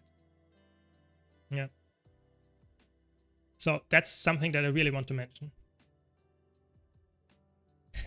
Yeah, maybe you're right, Snowdrop. Maybe I should make some kind of split here and say Chronomancer is a little bit better because it's more flexible. Yes, but I feel like Firebrand pairs perfectly in terms of pre-stacking with another spec. I personally think Renegade is S tier for me as well. Because Renegade and Firebrand, this pair together, because those let's say if it was only be one of those existing, I would put both of them in high A tier. But because both of them exist, you can pair them together and the pre-stack is complete. It's perfect. You have perfect alacrity, perfect quickness. You engage the fight. And for some fights, you actually could go 5 DPS. Because you don't need any boons after that. Because the pre-stack is enough to actually have covered the whole fight. So that's why I would put both of them in S tier, because they're absolutely insane. And you typically play Renegade as an alacrity DPS in CMs. You can play it as a Condi build. because you then have some nice ranged option. But in power fights like 97 cm, 96 cm, and all the T4 fractals, you would play it as a power build, and you have immense burst damage. Your graph looks like a, let's say, a spike that goes really high up, and then it drops down very shortly after, let's say, 30 seconds. And your long-term DPS, so your consistent DPS, is very bad. That's why you don't see it in raids and strike missions. But in fractals, the burst is really good. And that's why you can play it even as a DPS build without any alacrity, and it's still very good. So this is a very good build. I would say maybe even better than Firebrand if I would do a left to right sorting as well, just because it's more versatile, and you can pair it with the next build that I want to mention here, which is Chronomancer. Chronomancer is also S tier. Chronomancer's biggest weakness is that it can't pre-stack wounds that easily, at least quickness or alacrity not perfectly. Why? Because you need to have a target, and that means you can't pre-stack it at the Mistlock Singularity. That doesn't mean it's bad, because you can pre-stack all other wounds, which is obviously insane, and you can have permanent stability on this class for your party as well. You have crazy good CC, you have feedback, you have so much utility, you can swap around whatever you want, and you can play it as a full healer, you can play it as an offensive supporter, you can swap between alacrity or quickness. It's absolutely insane. I'm just listing a few things that Chronomancer can do. I would say it's the most versatile class by far in the game, and that's why it's so good in fractals. Yeah, I would not play it as a pure DPS, then the damage is too low, but you can even play it as a Condi, quickness DPS, Condi, alacrity DPS. Everything works. There is so much that actually is really good on Chronomancer. You can do some pre-stacks, that's correct, Snowdrop, but I would say it requires you to actually be very decent, and you have to know how to play your class very well to actually do a pre-stack with the continuum shift. But it feels like it's, in my opinion, it's not, you can't expect the Puck Chronomancer to do that. And I also think it's not really necessary, because you will get the boons in the first second of the fight anyway if the Chronomancer knows what they're doing. So I feel like, yes, it's a weakness that you can't pre-stack that easily, but it will be good for most of the fights anyway. Yeah. Thanks for the follows, by the way. Really appreciate those. So how are Firebrand's other roles? So Firebrand, in my opinion, just to go back to that, you play it as a support. You play it as a quickness healer or a quickness sub-healer. So sometimes if you're a really tryhard group, you don't need a full healer, you only go for a celestial healer, that's good enough, and that's where you play it. Typically, there are some really niche scenarios where you can play a full DPS Firebrand with quickness, and you have, so to say, 5 DPS and only 2 offensive supporters, and then you would play it as some kind of power or Condi build, depending on what kind of fractal you're in. But I personally think that's only such a small fraction of the community that actually would do that I would say you play it as a healer. That's typically what you play it as. Yeah. Yeah, you can play Condi, Quickness, Firebrand, but like I said, it's very uncommon. Typically you play a Celestial one, or you play a full Harrier or a Minstrel one. That's about it. I think the amount of people that actually would go for offensive Firebrand is very low, just because typically those people then would rather play some other class. I don't know. Yeah, that's just how I see it. Yeah. Yeah. Okay. So what else do we have? Now we start to get into the spicy stuff. So I personally, now I will also put in S tier, I will not only leave those 3 builds. Yeah. Maybe, I'm not sure. The problem is, can I put a DPS build in S tier? Because DPS builds are way more interchangeable than those builds. So, for example, if I put a DPS build here, yes, they might be really good in fractals for DPS, but you could easily put another DPS build in the same group and it will perform really well as well, because you are more reliant on your support. So maybe I have to put those supports in S+ tier and make another tier that is just S, to say, okay, DPS is a little bit worse than support in general. Maybe I have to do that. Maybe I have to do it. S+, S tier. Which color do we want? Maybe like that. No, maybe this one is. Maybe that's better here. Something like that. So what am I talking about? I'm talking about Soul Beast. I think Soul Beast, either A or S tier, depending on which kind of group you're in. If you have a really good support like a Firebrand and a Chronomancer that know what they are doing and provide permanent stability, it's easy S tier. You have crazy good burst damage, you can play it as a Condi or power build, and it's absolutely insane how much DPS you can put out. I would say for, let's say, lackluster supports, they don't provide stability, or you just can't position yourself perfectly because it's just not working in Fractal. Soul Beast is slower because you need to fully cast your X5 and don't get interrupted, don't get blinded or weakened. So if your supporter is struggling, Soul Beast falls off. But other than that, Soul Beast is absolutely insane how much DPS it can put out. It has such a good burst damage. It reaches, I think, over 80k in the burst. It's crazy. So you will one-shot if you have 3 Soul Beasts or something like that on a power boss. They will phase before they do anything. It's absolutely insane. Then we have already mentioned here in chat, we have Dragon Hunter, same thing. Dragon Hunter, in my opinion, probably together with Soul Beast, the best power build in terms of high-end groups. Yeah, I'm talking about really min-maxing DPS for Fractal speedrun. Yeah, those two would, in a high-end group that is just really going for a really new Fractal record time or something, those two would be the DPS picks because they are so burst heavy. They have a high damage output overall as well. It's just really good. DH is a little bit less reliant on your party because you have less, so to say, animation locks or something. But both of them are really good. And Snowdrop already mentioned this. Scrapper, I would put in S+ tier as well.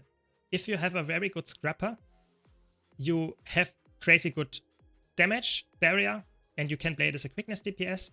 It's extremely strong in terms of just raw utility that it can bring with super speed as well. It's really good. It has less DPS than Soul Beast and Dragon Hunter in a perfect scenario, but it's more versatile, and especially in packs and in tier 4 fractals where you just want to move around a lot and not only burst the boss, Scrapper gets ahead. And that's why Scrapper is an S+ tier. Yeah. It's actually insane how versatile it is. This is for general fractals, the tier list, Cheeky Monk. Yeah.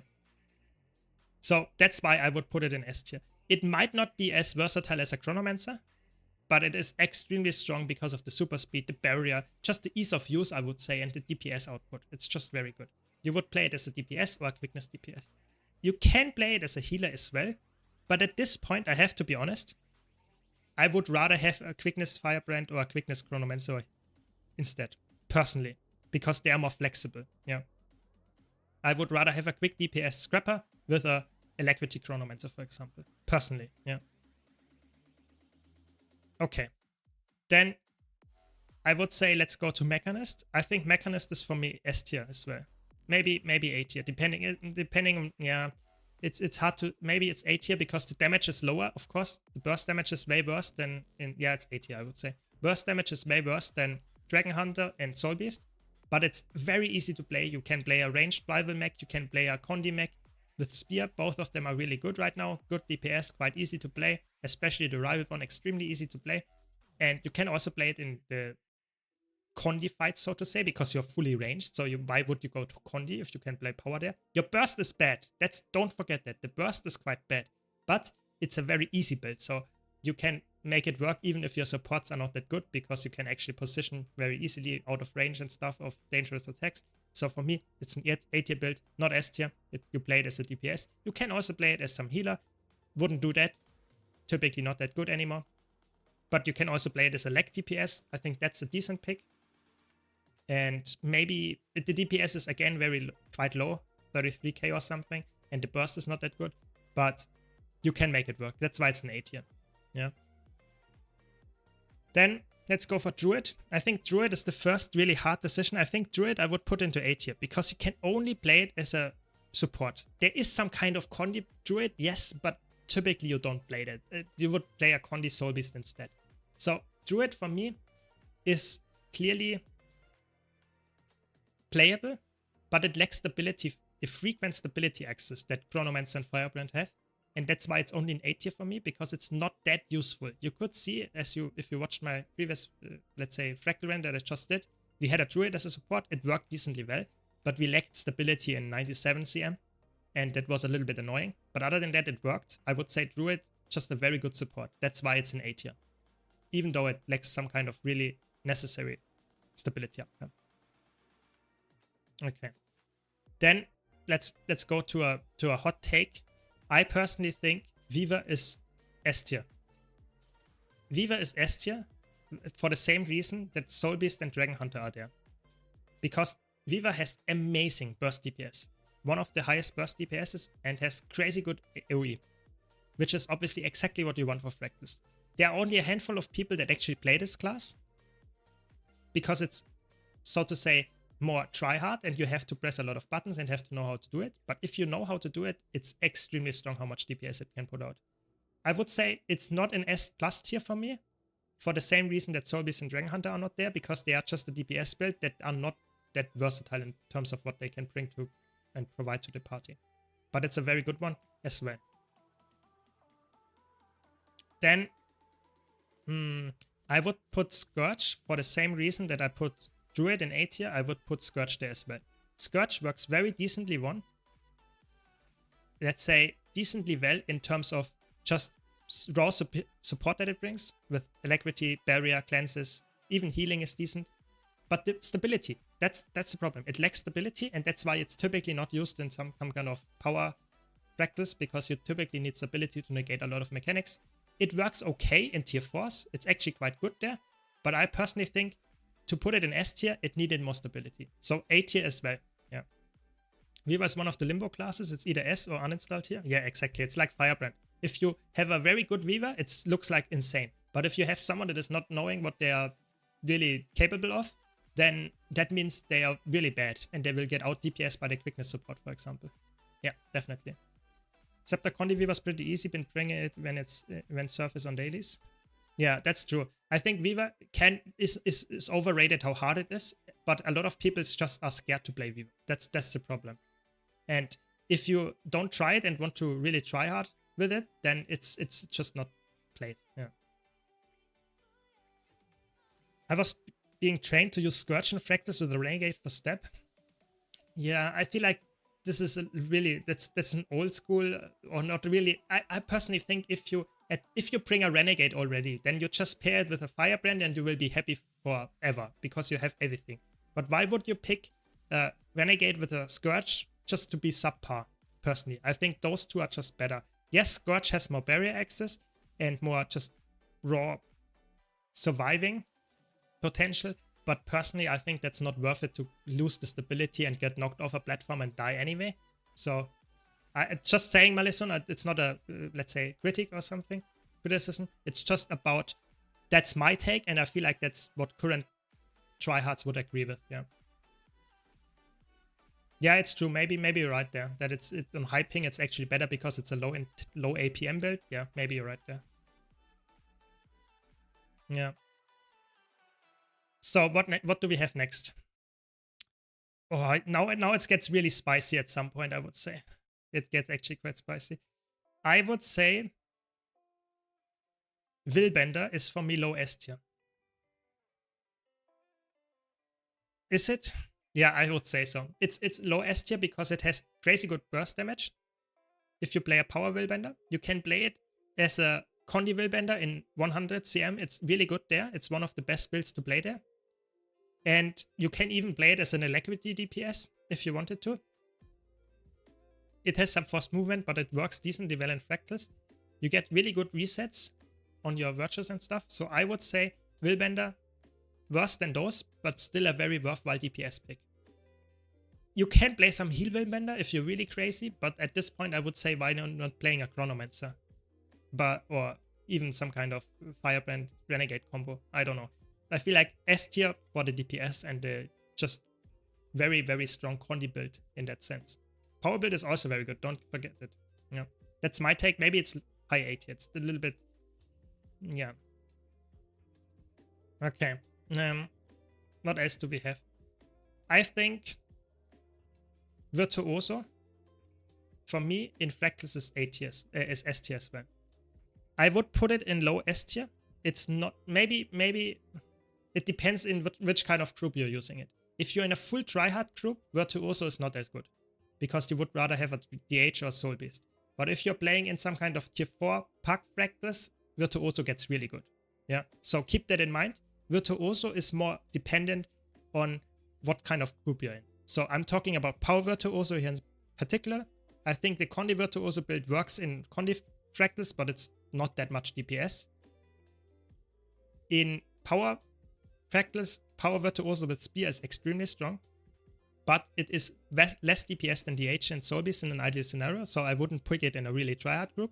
But if you lack stability or just in general sustain, Virtuoso gets ahead of those because it has distortion baked in, evades and blocks baked into the kit. It's extremely strong there. Yeah. So I would say the DPS option of the Virtuoso for me personally is higher than Weaver and Willbender, for example, because I like to play in pucks, and then typically those 4 other builds are not that useful. I would rather have something that has some more agency on its own without a need for support. And like Snowdrop mentions, it's actually also really good because you can provide portals and blinks and that kind of stuff, or reflects easily just by switching one utility skill or something like that. It's really, really good in that case as well, which is obviously something that other classes in S tier can't provide. So definitely deserving S tier for just that. Yeah, definitely. And don't forget, yes, you can use White Mantle Portal Device from Sarah as well in Fractals, so you don't really need to be a Mesmer nowadays to port allies. But having the option to easily do so with a blink and just having 2 portals for whatever reason, and maybe like Swampland, it can be really good or something like that. So yes, there are actually valid reasons to put it here in S tier, for sure. Okay, now we get to the really spicy part, I would say. I think Vindicator for me is an A tier build. Yeah, probably high A tier. They buffed the damage. The damage is actually quite good. But if you play a really good Vindicator, you could probably play an S tier build and you would be even better. I think Vindicator is really strong as a power DPS, and that's about it. That's the only thing that you can play on a Vindicator.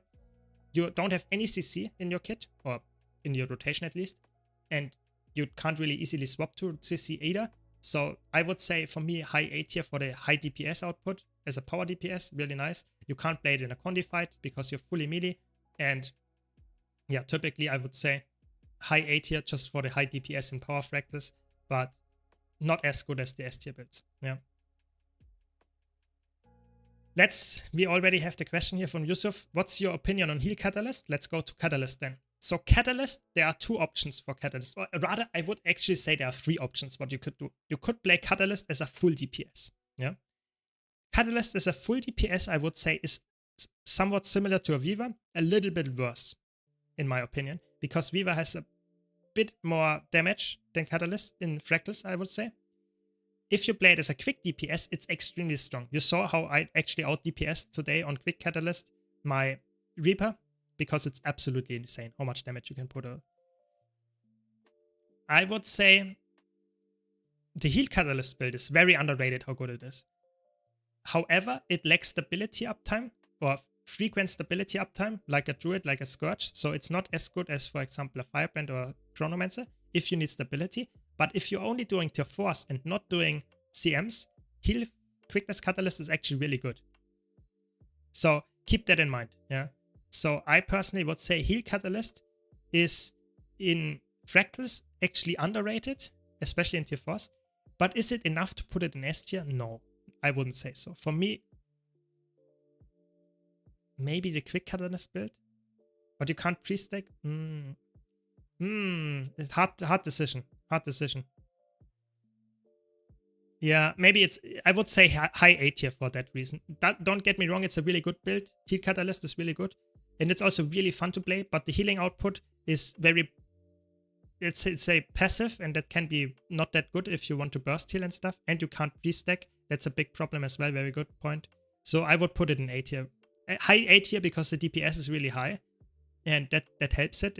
I would rather have a quick Catalyst than a Alacrity mech in my group, I would say, even though the mech can pre-stack. But yeah, that's just my opinion. Might be different for others. In general, I would say healing quick Catalyst, not in Fractals, I would say is a really good build. It's really, really underrated, especially in raids and strike missions. It's really, really good. Yeah, so what next? We have Daredevil. Yeah, Daredevil has a lot of CC and has decent damage. Would I rather have it than the S tier builds? No, not at all. Low A tier for me. It's a build that you just pick for DPS and some nice CC. Is it bringing anything else? Not really. It's fast. You can move fast and skip stuff fast, so that's good. But it's more a dungeon pick than a fractal pick, rather. I would say. It's if you want to do a lot of skips, you take a Daredevil, but typically you can even do that with a Virtuoso at some point if you just use Mimic and Blink. I think it's decent, but it's not crazy good. That's why it's an A tier. I personally think it's a good pick if you play Thief. I think it's one of the best picks for Power Thief in Fractals, but yeah, that's about it. Okay, so now we get to the weird decisions that I have to make. Spectre is a Condi build. You can't play Spectre as a power build. You can play it as a support, but I wouldn't play support Spectre in Fractals. That's just not really that good. Yeah. I would say the Alacrity DPS Spectre with Condis or just DPS Spectre in general is quite good. It's actually really underrated how good it is, especially in the Condi fights. That's why I would put it in low S tier. But if you just look at the tier 4 Fractals, I would put it in A tier because you don't play it there. You're Condi build, so you fall off drastically if there are burst phases only. So that's why it's an A tier, because it's working really well in the ranged fights, like in 99 CM, 98 CM. There it works extremely well. So Silent Surf and Sanqua. But in the power fights, it's just not that good. That's why it's in A tier. Yeah, for that reason. It's just not as flexible. You would typically play a Spectre in those fights that I just mentioned and swap to a power build like a Daredevil or the Deadeye if you want to stick to Thief in the upcoming Fractals then. That's how I would do it.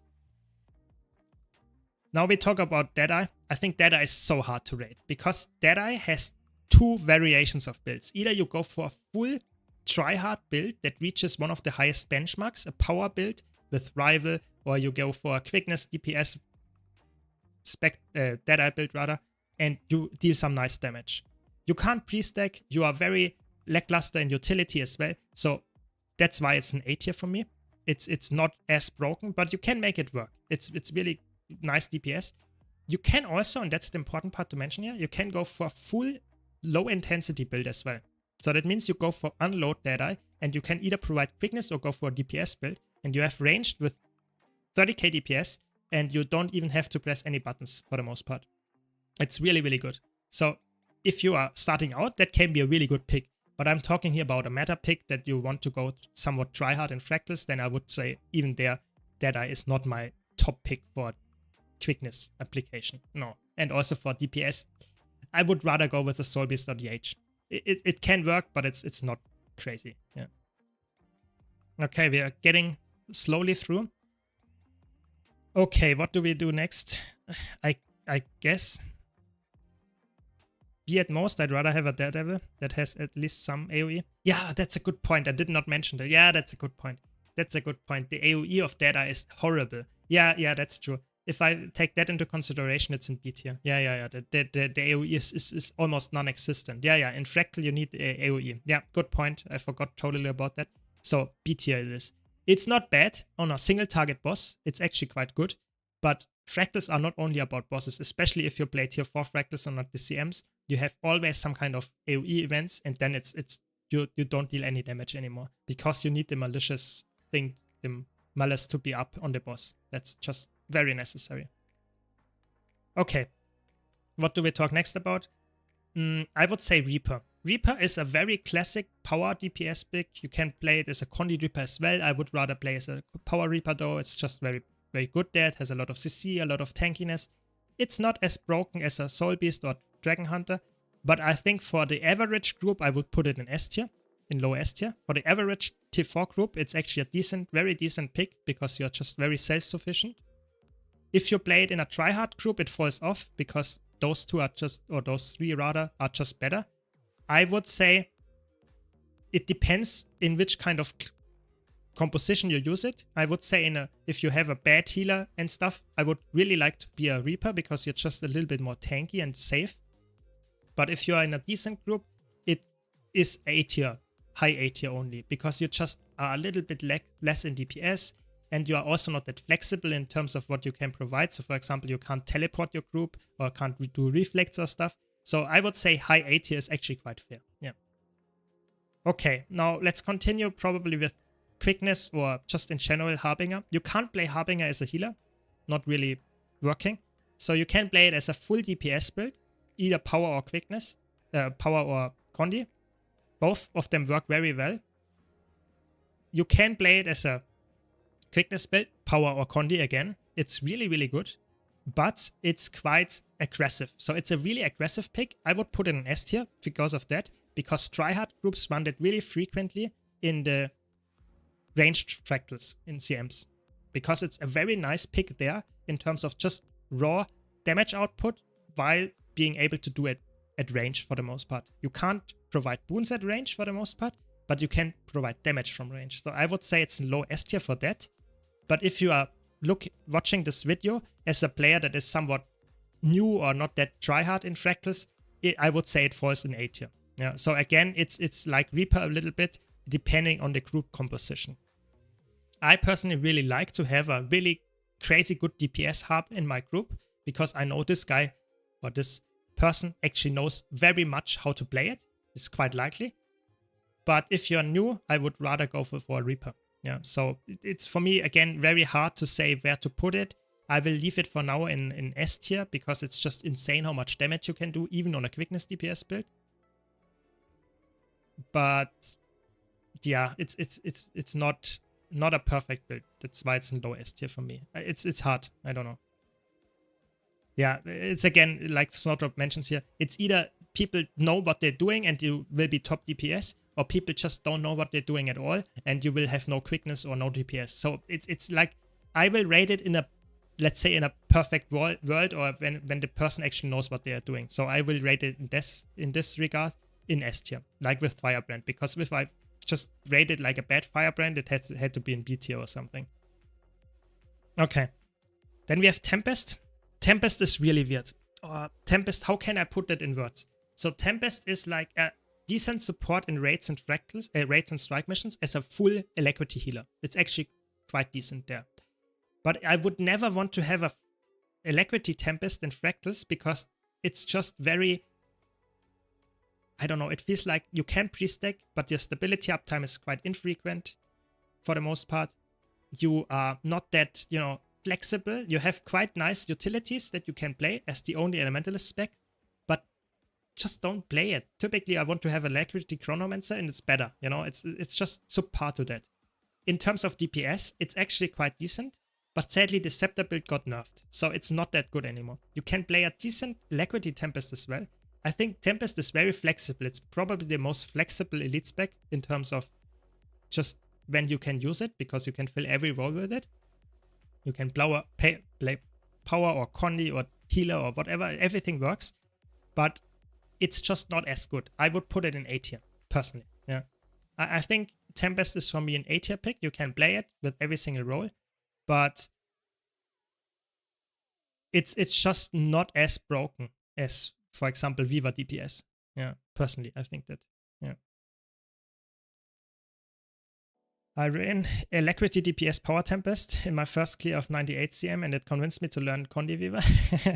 that's a based comment. Yeah. I guess Condi Viva is is not for everyone, but if you like it, I mean, then go for it. I mean, Viva and Tempest are definitely completely different. Thanks, Winslow. Thanks for the applause.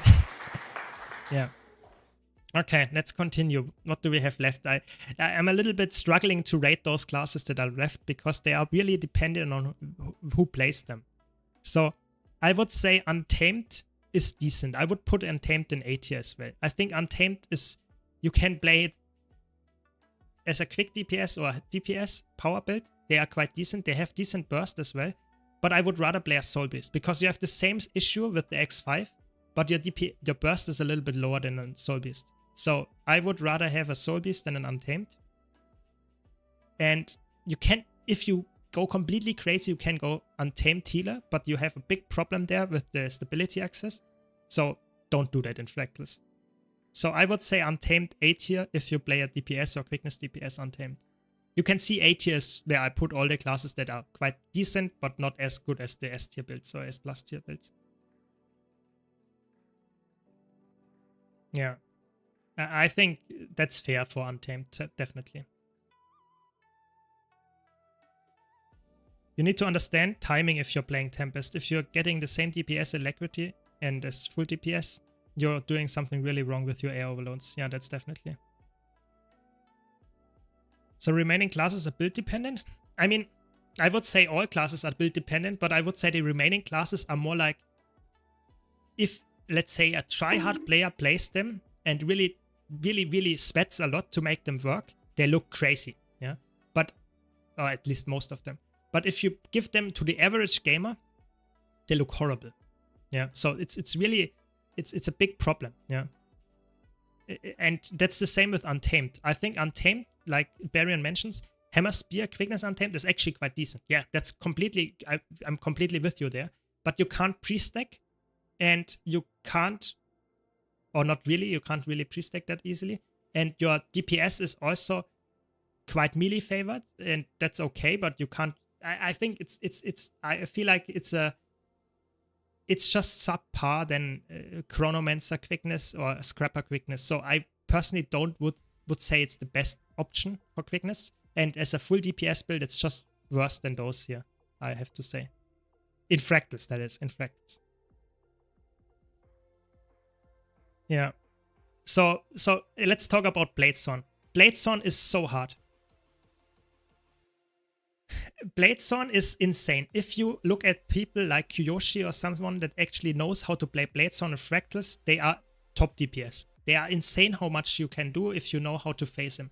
But if you don't understand how the boss works, or if you're not perfectly executing it, it falls off so hard that it goes into B tier. Yeah.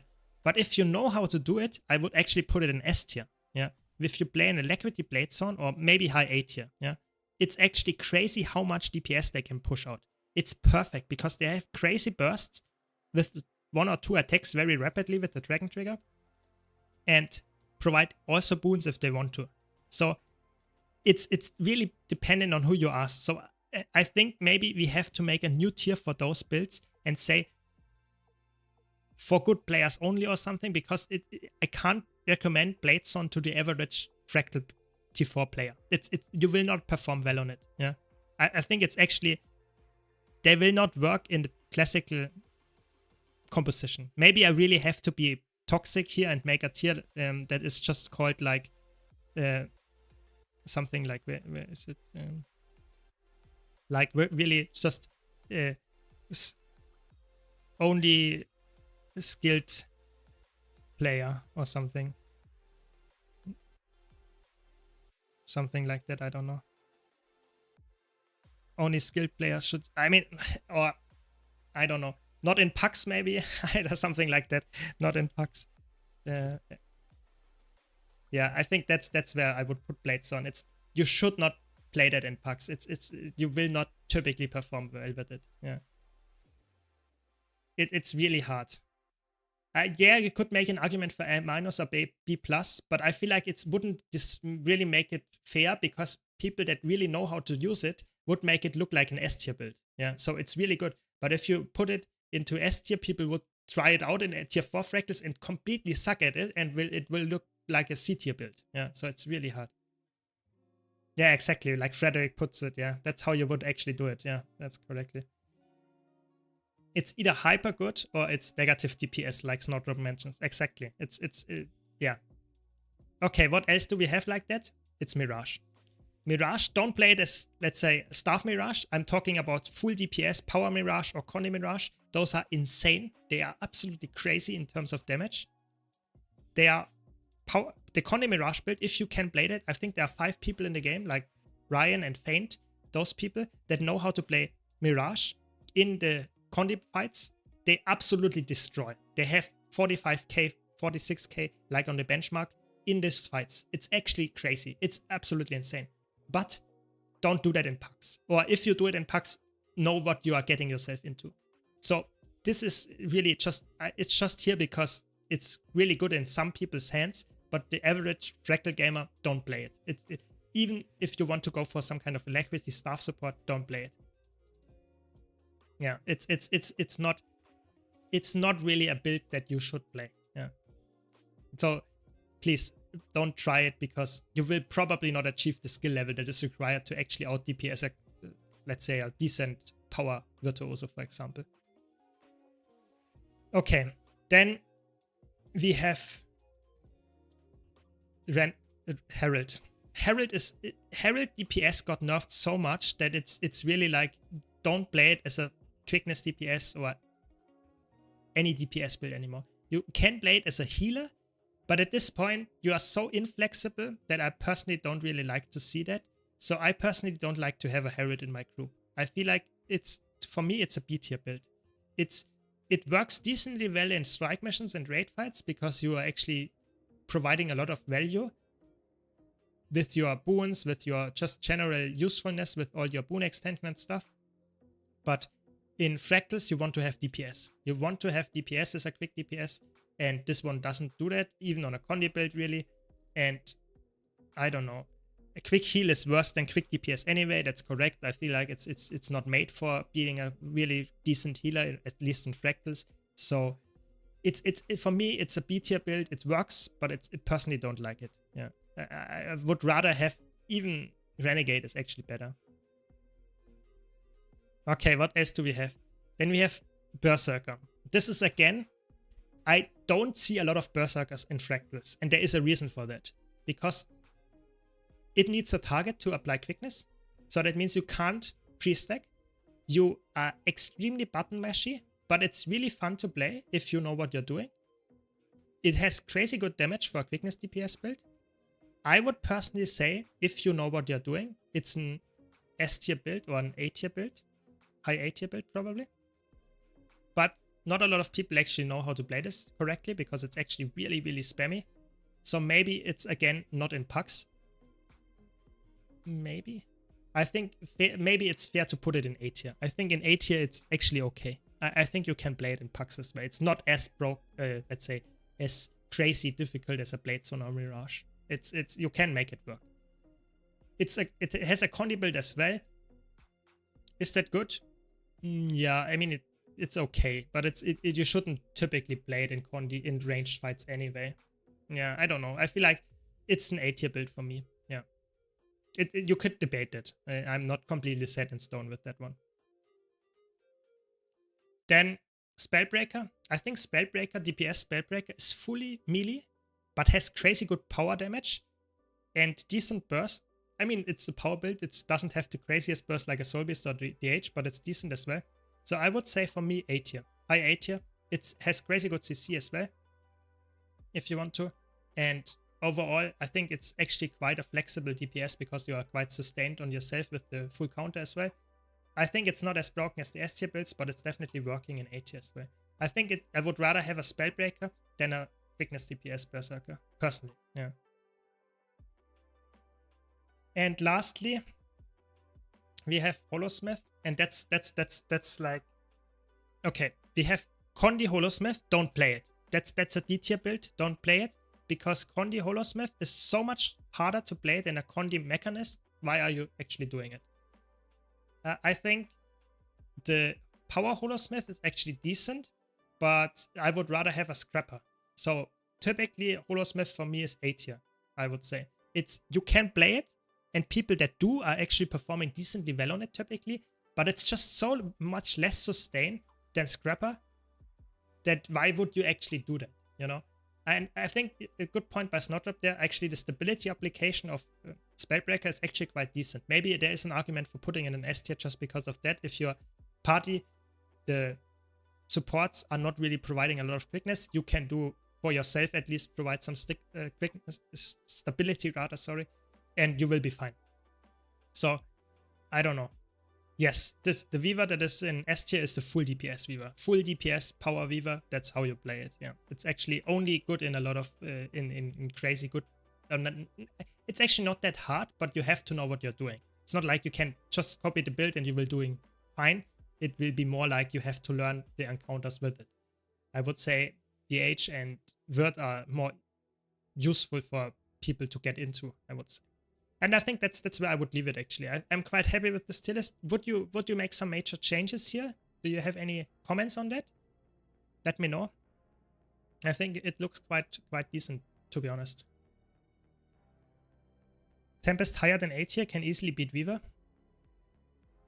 Yeah, maybe. I'm not sure. I think the problem with Tempest is that it feels like a little bit slow. I personally think a Weaver is definitely, the burst damage is higher. Maybe in a long-term fight, maybe Tempest comes out on par, but I feel like in Fractals it's not the case. The fights are over in 10 seconds or something. So it's too slow to actually beat a Weaver, personally. At least if you play it decently well, personally, you know. Maybe you don't know any good Weavers and then it looks like you beat them on Tempest, yes. But I personally think if you fight against a good Weaver, you will not perform better with the Tempest. I think if you want to go for a full DPS build, you have 5 options, I would say. You go for Soul Beast, DH, Power Virtuoso, Weaver, or Power Scrapper. Those 5 options are really good, and they beat everything else on the tier list by far. Yeah. Is Chrono S plus tier cause of healer or cause of DPS, boon DPS? So the answer to that question is it's because of both. It's so flexible in both slots that it's actually really good. The only issue that Chronomancer has, especially the heal Chronomancer, is that it can't pre-stack. But everything else that a heal Chronomancer provides is S plus tier. I would say the quickness or alacrity DPS Chronomancer is a little bit worse than the healer. So you would rather have, for example, some kind of alacrity renegade than an alacrity Chronomancer, because the burst damage is not that high as a renegade, and you can't pre-stack. But both of them, I would say, are the reason that it's in plus tier. It's not only one of them. It's just so flexible what it can fill. So that's why it's there. And it's just so power grab. That's the really big thing. And don't forget that if you play Power Chronomancer, you have the best boon strip in the game. Nothing comes close. You have so much CC and boon strip with it that you actually, no pain, no gain is not even there. Yeah. So if that happens, that's a really big issue for example, Scrapper can strip with the mine. Renegade can strip if it really swaps to, for example, to Absorption Sigil or Malex, but Chronomancer has its baseline in the kit, and you have so many CCs in the kit I'm not talking about the heal Chronomancer, but I'm talking about DPS Chronomancer. It's baseline in the kit, every CC removes 2 wounds, it's really good. So that's really underestimated when no pain, no gain, and you have a Chronomancer, really, really strong. But I think overall this is quite a good tier list, I would say. I hope I put it objectively in the right place, but I feel like it's quite nice. Yeah. Okay, let me switch to Guild Wars 2. 1 second.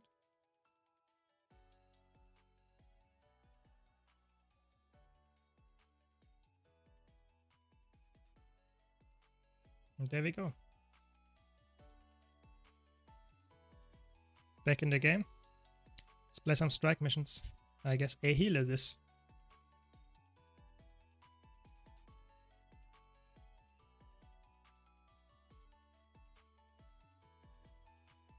Big tier list. Thanks. Was fun. Yeah, I like it. Was a nice debate, definitely. And I think it was actually a good idea for a tier list, because that's definitely something that I would say a decent amount of actually PvE players actually enjoy playing Fractals. And a lot of them actually don't know why I decide to put, for example, Druid not that high in my tier list in Fractals, or why I would say, nah, rather play some kind of Heal Firebrand or some kind of Alacrity Chronomancer than having a Druid. Even though in raids, Druid is absolutely broken. Might be one of the best support, if not the best support there. Yeah, so that should answer that question for sure.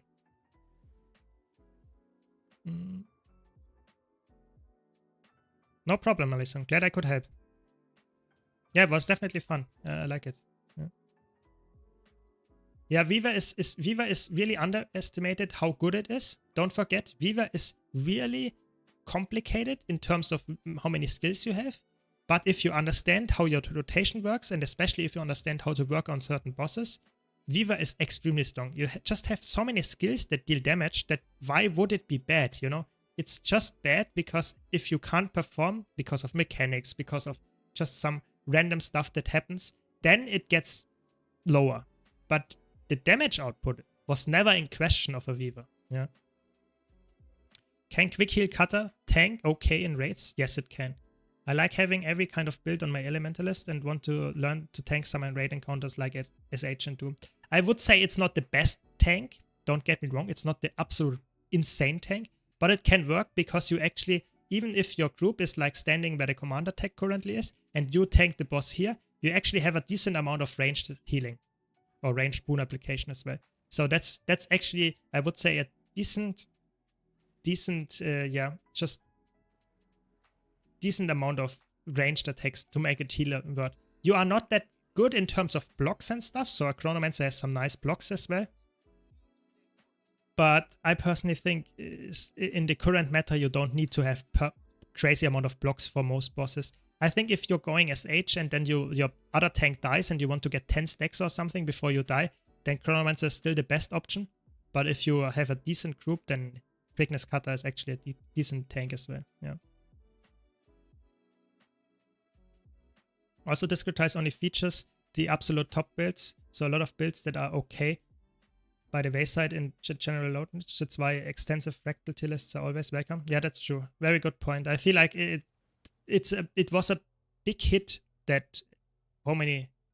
Okay, it's a big hit actually when Discretize didn't release any more builds and stuff. I feel like a lot of people were actually looking for good builds on Discretize, and now it's like, yeah, they are not really that interested anymore. I don't know. To create more content for us. It was a DPS Weaver. DPS Weaver is really, really strong in fractals. I did my first Doom kill today in a pack and felt like I got carried by the tank. Made me want to learn how to do it. I mean, the tank, I would say if the tank knows where to move, it's always very good in raids. But I would say on Doom, there are, let's say, 3 to 5 people that have to know what they are doing to carry a group. So you need the greens. And a lot of times the tank and the kite are also the greens. So those 5 roles have to be filled. And those are really, it's really nice. We need more people like you that actually want to learn to tank, because it's not a hard role. It's just a role that is a little bit unique. And if you can do it, you will be very, very happy. And you will carry a lot of groups by doing that.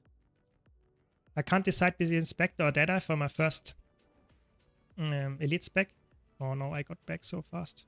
What are the pros and cons of both classes? So I would say Spectre is very bound to being a support. You don't play Spectre as a full DPS only in Fractals that works. In all other things, it's more like a support and Condy and stuff. So I personally would say Deadeye is the crazy selfish spec where you want to be just full DPS all the time. Spectre is the support one. So both of them work decently well in PvE.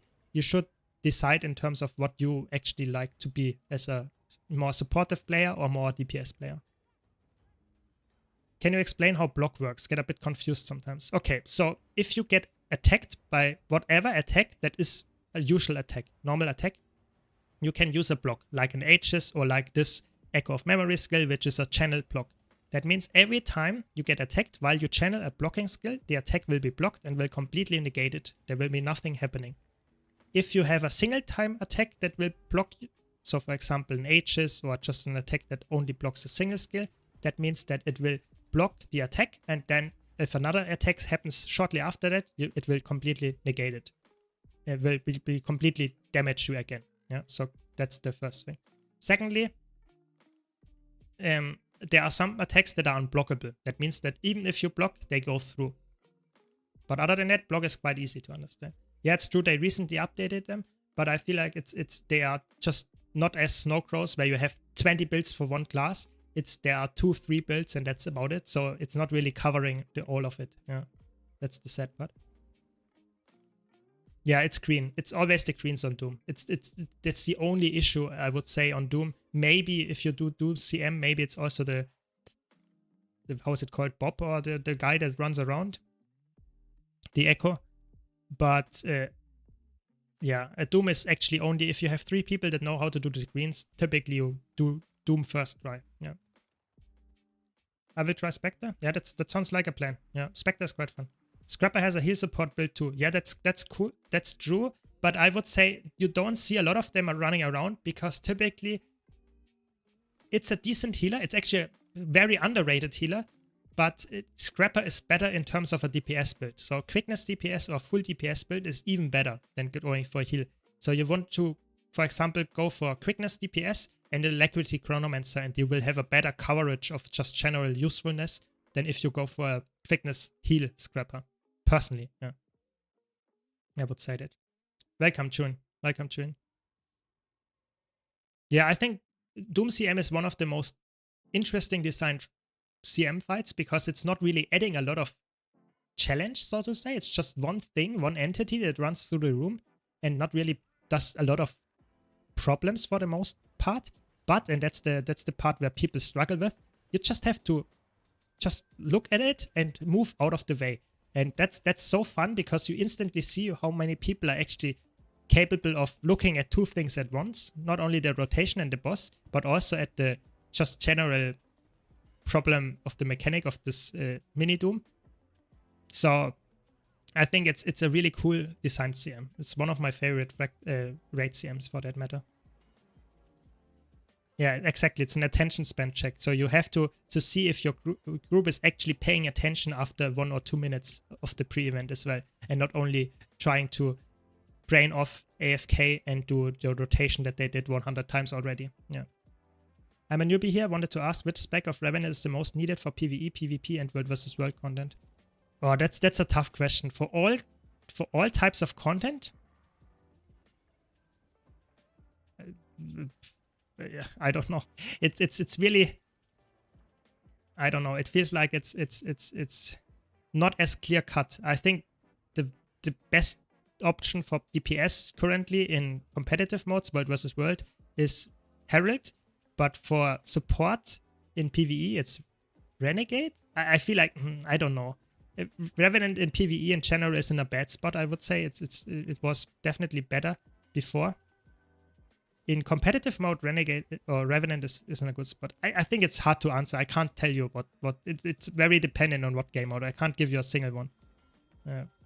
One question, I asked it earlier, but you missed my question, I think. How can a heal druid apply alacrity? Sorry, I did miss it, yeah. So druid applies alacrity by going into celestial avatar form. So the F5 skill that you get.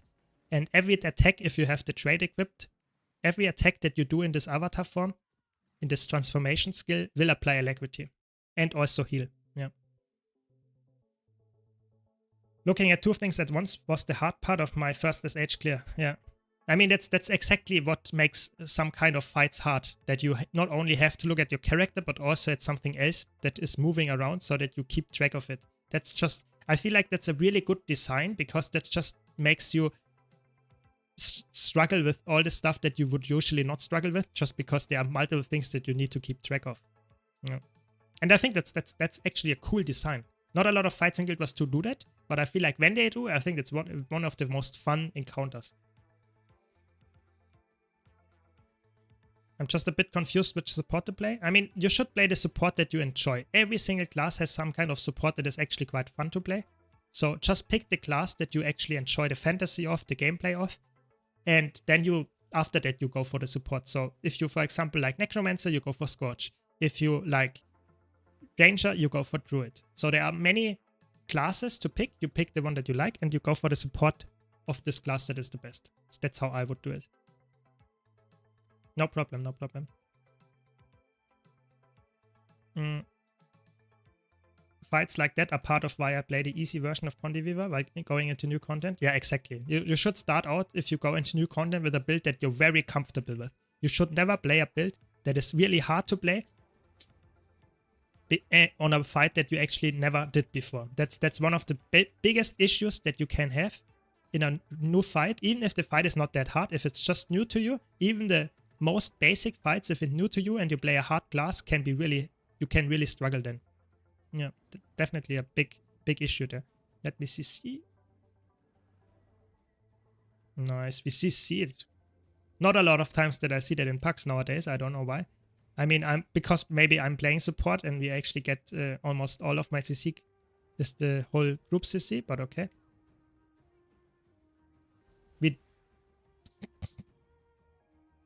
Looks good enough. I don't know why they are dying here randomly.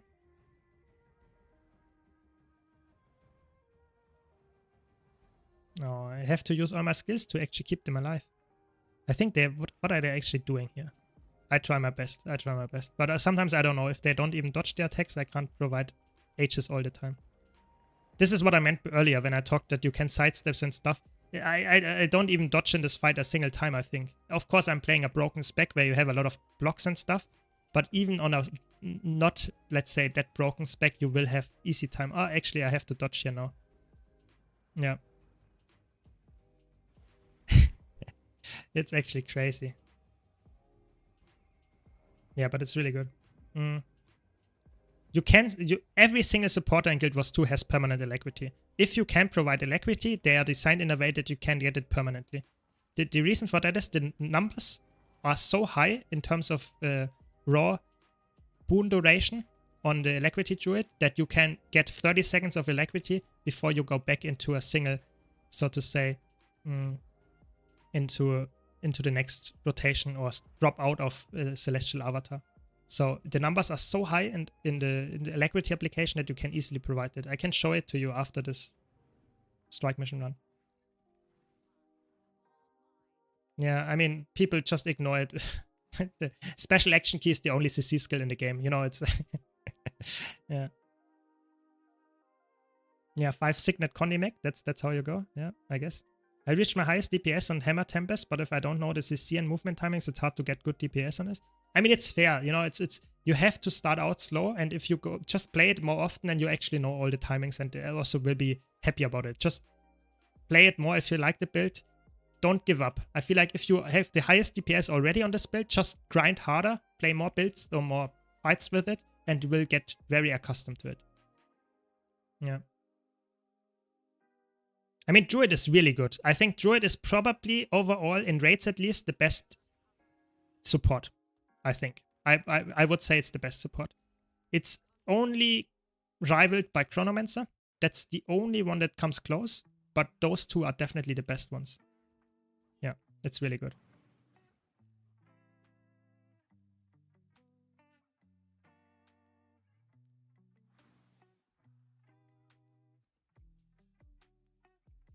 But each class, if you go for support, they do different impact. As far as I understood, Revenant mainly does buffs to your party, Druid is healing mainly, and maybe 1-2 buffs, so that's why. Sadly, that's not the case anymore. I would say earlier, when Guild Wars 2 was really fresh, new, so to say, then maybe that was the case. But nowadays, if you play support, you have to provide healing, you have to provide stability, you have to provide all the other boons, and you have to provide even reflex and stuff to mechanics. So supports are like everything all at once, and then you have, like, say, 6 to 8 DPS players in your group, so to say. Sometimes you even take, so to say, no offensive support in that sense. You just take one quickness damage dealer that is fully DPS and provides 100% quickness, no other boons. So typically, I would say if you play a healer, you have to do everything nowadays in Guild Wars 2. Yeah. Druid is good if you have the name Let Me Solo Heal and actually do so. Yeah, I mean, of course, a lot of tryhard people take Druid because it can solo heal and even apply solo alacrity to 10 people because it's so broken. But that's obviously a very niche scenario. Not a lot of people actually know how to do that. Yeah, I mean, that sounds like like a decent split. Druid for instant content and Condi Reaper for open world. I mean, typically I would say in open world it's typically better to play a power build as usual, because in open world there might be mobs that die very fast and Condi is just a little bit lackluster, but you can easily switch to a power Reaper from a Condi Reaper, so that would be my choice if you really wanted to min-max there. But if you enjoy Condi Reaper, go for it, you know, it's not like it's a bad pick, it's just power is a little bit better in open world, I would say. I missed you said the probably top or used supports nowadays are. I would say the top supports nowadays for instant content are Chronomancer and Druid. Yeah, they are definitely the best supports, for sure. Yeah.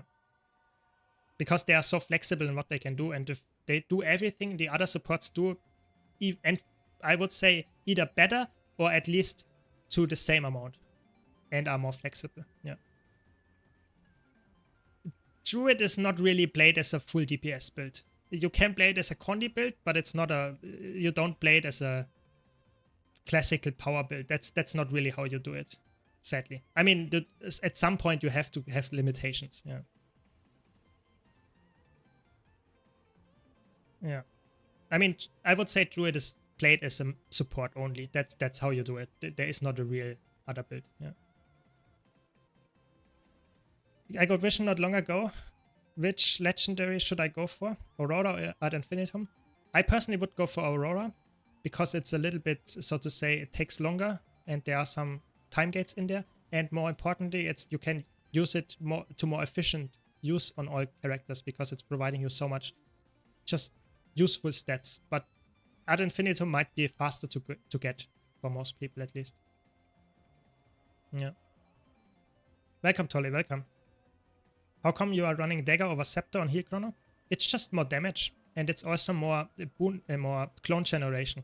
In most fights, you don't need the block. You know, why would I need the block for easy fights? I don't have any, I'm not even the tank. There are no tanks in this fight. So for easy fights, I personally would say it's completely overkill and having more damage. You can see I have almost double the amount of damage of the other Chrono just because I'm running Dagger.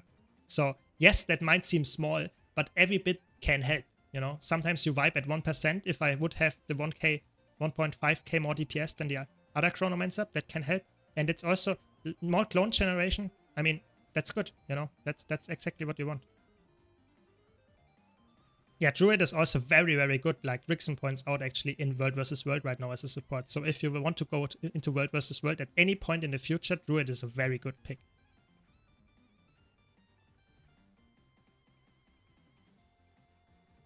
So I was body blocking a few of the projectiles. I tried my best. I think I didn't get all of them, but it's fine, I guess. We didn't get gold. That's why I don't like to be full support, because I can't carry the DPS, but it's fine. We did get it anyway. To silver at least. We killed the boss. Yeah. But of course, I mean, if you like Scepter, if you can get use out of the block, you also have clone generation on your auto attack. I think it's totally fine on Heal Chronomancer to always go for Scepter. I just think in easy fights, I have two setups. I have one for with Scepter for full tanking, and I have one with where I go for the more aggressive option. Yeah. 2 people did DPS. Yeah, that's true. 2 people. That's not good enough. You want to have at least 8 people doing DPS. Nah, it's fine. I'm pugging. I'm not really tryharding. The rival max carried. Yeah, that's how it typically goes. I mean, yesterday I played off stream and I was actually playing Quick Catalyst and I actually out DPS'd the rival max and I was feeling so great about it, you know. but it was top DPS on Quickness Catalyst. So sometimes you feel really good about this stuff. But of course, that's also just a very sad cry for help for the group, you know. Yeah. Yeah, Ranger is, I think Ranger at the start of the game was really lackluster, but nowadays I feel like Ranger is one of the most versatile and most just crazy good specs for all game modes actually in Guild Wars 2. So if you enjoy having a pet or something close to a pet with you, then it's actually a very good pick. Yeah. What are the best rewards for new players in World vs. World? I mean, if you go for a legendary, you can get it in World vs. World as well. So there's that. What else is in World vs. World? I mean, I would say skins, and you can get some decent gold, but the most important thing that you get out of World vs. World, I would say, is fun. Of course, not everyone would see it like that, but I would say most of Guild Wars 2 players actually would agree with me. World vs. World is just fun. Yeah. Welcome, Sagan. Welcome. Yeah, I was just curious because I see all guides recommend Scepter. Better clone generation sounds very pleasant gameplay-wise. Yeah, I think Scepter is I would say, a lot of... The problem is when it comes to support, in not only on Chronomancer, but on all support classes, is like, you have one crazy good weapon. For example, the Rival. That's obviously a support weapon. Or like the Staff on Druid. That's obviously a support weapon. Yeah. But oftentimes, the offhand is not really... You don't really need to have a specific weapon. You know, it's not the weapon that actually makes the build supportive. It's more like the general traits and the general stuff you take as utilities, yeah? So I personally would say you always should adjust your weapons to the required thing, so the requirement of the fight. And sometimes that's just more damage or more clone generation. And that's the same goes for Druid, you know. Sometimes in the raid fights, you want to have knockback. Then you swap to a longbow. Even though you're not playing DPS and you don't get any DPS from playing the longbow, you take it for the knockback. And that is so important. It's the same for here. So I'm playing here with shield, just the most amount of boons and just usefulness. But sometimes I swap to a focus to get a pull. All of that stuff, if you want to play a support to its full extent, you should know about that and adjust your weapons and your utility skills accordingly. And only then you can be a really, really good support, because that's helping you to adjust to the situation. Because your team, your DPS, typically doesn't swap around. Yeah, it's really important to understand. Yeah, it's true. Boon Chronomancer is really fun. Yeah. Welcome back, Malison. Welcome. Why is it so hard to pick a main in Guild Wars 2? Never had the problems in other MMOs. I would say the cool thing about Guild Wars 2 is it's very easy to swap to a different class. So I personally, for example, have 70 characters. Yes, you don't have to have that many. But even if you just have, let's say, 9 and every single class once, you can play all classes. Of course, you have to start out somewhere. But I personally would say one of the best things about Guild Wars 2 is that you can easily create another character. You can use your Ascended gear on 3 classes. So you will be very, very fine. So keep that in mind. But of course, you have to start somewhere. So if you're a new player and here in chat, just type !classes in the Twitch chat, and you can actually get a very nice, at least in my opinion, video about all classes and how they look and how they play out, all elite specs, and a very short, concise summary if you're looking for that. Find the minimal support you need to provide, build a small buffer on top, and rest goes into DPS. Yeah, I think that's a very good summary. Of course, you should only do that if you really know what you're doing. So if you don't know if you actually need more healing on this fight because you didn't do it that often, then better go the safe route. But in general, that's the way you go it. Chrono CC makes me jealous. Just to get large CC on power tempers, I have to use the cursed tornado. I mean, tornado. That's like, I think in general, Elementalist elite skills and utility skills are just so bad. They are so bad in general. So it's just horrible. Look at this. For example, the best comparison is Blink, 1200 range teleport and a stun break. Yeah. Then you have the same skill, somewhat the same skill on Elementalist, 900 range teleport without a stun break that does damage. Yeah. And has, I think, even a higher cooldown in PvP. So, okay. It's not, sometimes this is a little bit different, yeah? How classes are supposed to play. Yes, I'm a German. Tornado is horrible. I wouldn't use Tornado. I feel like if you really have to do that much CC, your party should help you. I feel like going for Tornado is like, that's when you really know that there is something going wrong. Yeah. But I really like to play Chronomancer for that reason, because I'm so flexible. I can provide permanent stability. I can, if I need to go for full CC. There are so many options for this fight, or for all fights, when I play Chronomancer, that I just carry my group with my utility skills and still provide all the boons that I need to go. Tempest can't do that, and of course Catalyst can't do that either, so Elementalist is just very lackluster in that sense. But it has crazy boon access. That's really good. Is player-to-player trading reliable? I would say yes, to 99% of the time. You actually can do this really, really nicely. I did that in the past quite often on the Trading Post Overflow Discord. It's really, really good there. But there will be one time in, let's say, 1000 trades where you get scammed, where something happens. And this is obviously then horrible. That happens. You know, there is no safety net here. So that means you are on your own. If you use the Trading Post, there will be no problems there. How did they die so fast? What are they doing here? Yeah, so keep that in mind. But I would personally say it's not an issue for a lot of times. So I have never had an issue on the Overflow Trading Discord, so I can recommend that. Yeah. Whenever I see an ice bow, yeah, I agree. That's such an old school thing. If I see an ice bow, I think, oh my god, that's like we want to one-shot those burrows in AC.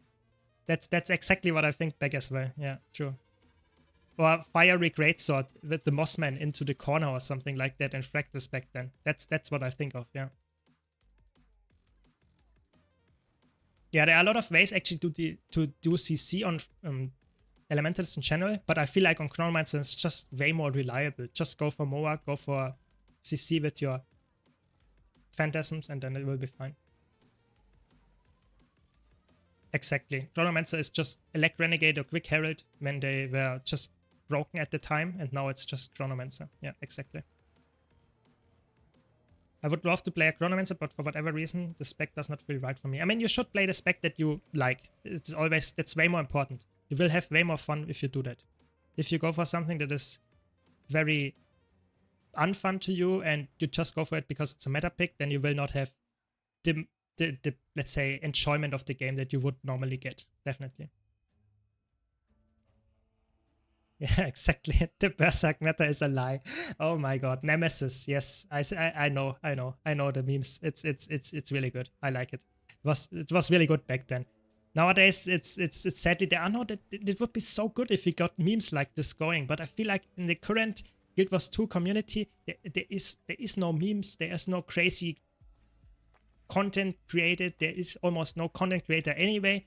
And those that are, they are just having the same opinion as each other. So I feel like it's just there is not that crazy, you know, conversations going. It would be amazing if we could bring that back personally. Yeah. So if it's possible to trade Mystic Clovers in exchange for a lot of gold over some course of, let's say, you do it, you can't directly trade it to someone, but you can, for example, craft a legendary for them, and you can then get the legendary back to them and they send you gold. It's a little bit annoying, so you have to get other stuff as well because they are account bound, but it's possible in that way. You can do that on the trading flow, overflow trading post Discord as well. But I personally wouldn't recommend to do that. I personally would say if you just accept that you can't sell the Mystic Clovers and you have to either craft the legendary yourself and sell the legendary then, or you can't sell them. That's just the summary here. Yeah. Yeah. That's because balance patches are not really changing much at all, so there isn't much controversy. Yeah, I guess that's true. I mean, I'm planning about making a big balance discussion video for my YouTube channel. Maybe that sparks some discussion, because to be honest, that might have some hot takes in there. Slight teaser there. I'm currently thinking about what I want to tell you there, but that might spark some discussion. But to be honest, even then, people will mostly agree with me, and then there will be not that much crazy controversy or just memes generated out of that. That's the sad part, yeah. Came back to the game recently and my favorite meme is just champion this magic. It's so wild. Get to the prisons. I mean, I don't even listen to it anymore. I do it almost every day. It's just a meme. Dragonstorm is so bad. I don't know. The story wise, I mean, yeah, it's horrible. What's the worst spec in game overall in your opinion? That's a tough question because they're actually all quite good. I don't know. It's actually a really tough question. I have to think about that for a second. Yeah. Guild Wars 2 is dead in a meme scene sense, sadly, since T-Bot has officially retired. T-Time we don't even get like hot takes anymore. Yeah, that's so sad. I mean, I would really like to be on Teen Time at some point. If that's ever will become back or something, that would be amazing. I would have some hot takes in there as well. If he would, let's say, accept me as a content creator in there. And I would also like to discuss, you know, like about Guild Wars 3 and that kind of stuff, if that's likely and stuff. I have a lot of takes on that, and let's say, I think that would be really nice. But I think the problem is that the content creation scene in Guild Wars 2 is just very small, and a lot of the content creators don't really reach out to each other. So we don't really have some kind of just general debates going and stuff. It's more like everyone does one video on their own or something, or makes a Twitch stream, and that's about it. I feel like we need to have some really crazy discussions, some community events and that kind of stuff. That would be really cool. I don't know. Nemesis was right all along, but most people believe the toxic elitists more. Yeah, exactly. That's the problem. Yeah, that's the big problem. Yeah. I've been watching old tea times, would love to see more of them. Yeah, the problem is there are a lot of, in the old tea times, there were a lot of really crazy cool interesting figures of the community in there. And nowadays they all quit, or they were just not interested in joining tea times anymore. And then you will lose definitely a big amount of just general fun of the tea time, or entertainment. But I feel like if Teapot would be interested in making more tea times, I think there would be a lot of new content creators or smaller content creators be also interested in joining. So I think there could be the argument made that it's actually on Teapot to just come back and do the tea times, and we would actually have some content to debate at least for a few weeks. Yeah. Yeah. I did 5 Iceblood Saga strikes, but for whatever reason I'm not able to open the chest. Do you know the problem maybe? So you can the chest open once per week. You have to go to this guy. You have to check if you have all the orbs up. You don't have to have all of them, but you should have, I think, at least 3. And you need to open it. It always resets on Monday. You need to have 3 of those blue prophet shards. Yeah. So you can get this blue prophet shards. You can exchange them here. You need to have 3 of those. Then it should, to get the maximum value. You need at least 1. 1 is necessary to open it. 3 to get the maximum value. Petitioning for a Lara collaboration, that would be amazing. I mean, I would love to talk to Lara about stuff as well. I think that would be a really positive, I think we are both quite positive people. I think that would be quite nice to just have some nice conversations about the game and stuff. Of course, but if the problem is, it's always like if you have such, so to say, big content creators and someone like me that is not that big yet, it's always like they have to have the interest in talking to me. You know, it's more coming from them than from me, because I'm obviously interested, but if they don't want to do it, then it's not possible for me. So keep that in mind. Or Big the Snake, yeah, exactly. Some really crazy figure names in there. Yeah, that would be amazing. I like the ones with Snap talking about an A-raid LFG. They made me it most satisfying when I worked up the courage to start doing 5 on the LFG today. Yeah, I mean, of course, if you have some crazy story about the LFG, that's actually crazy. Yeah. So what would I wanted to get this?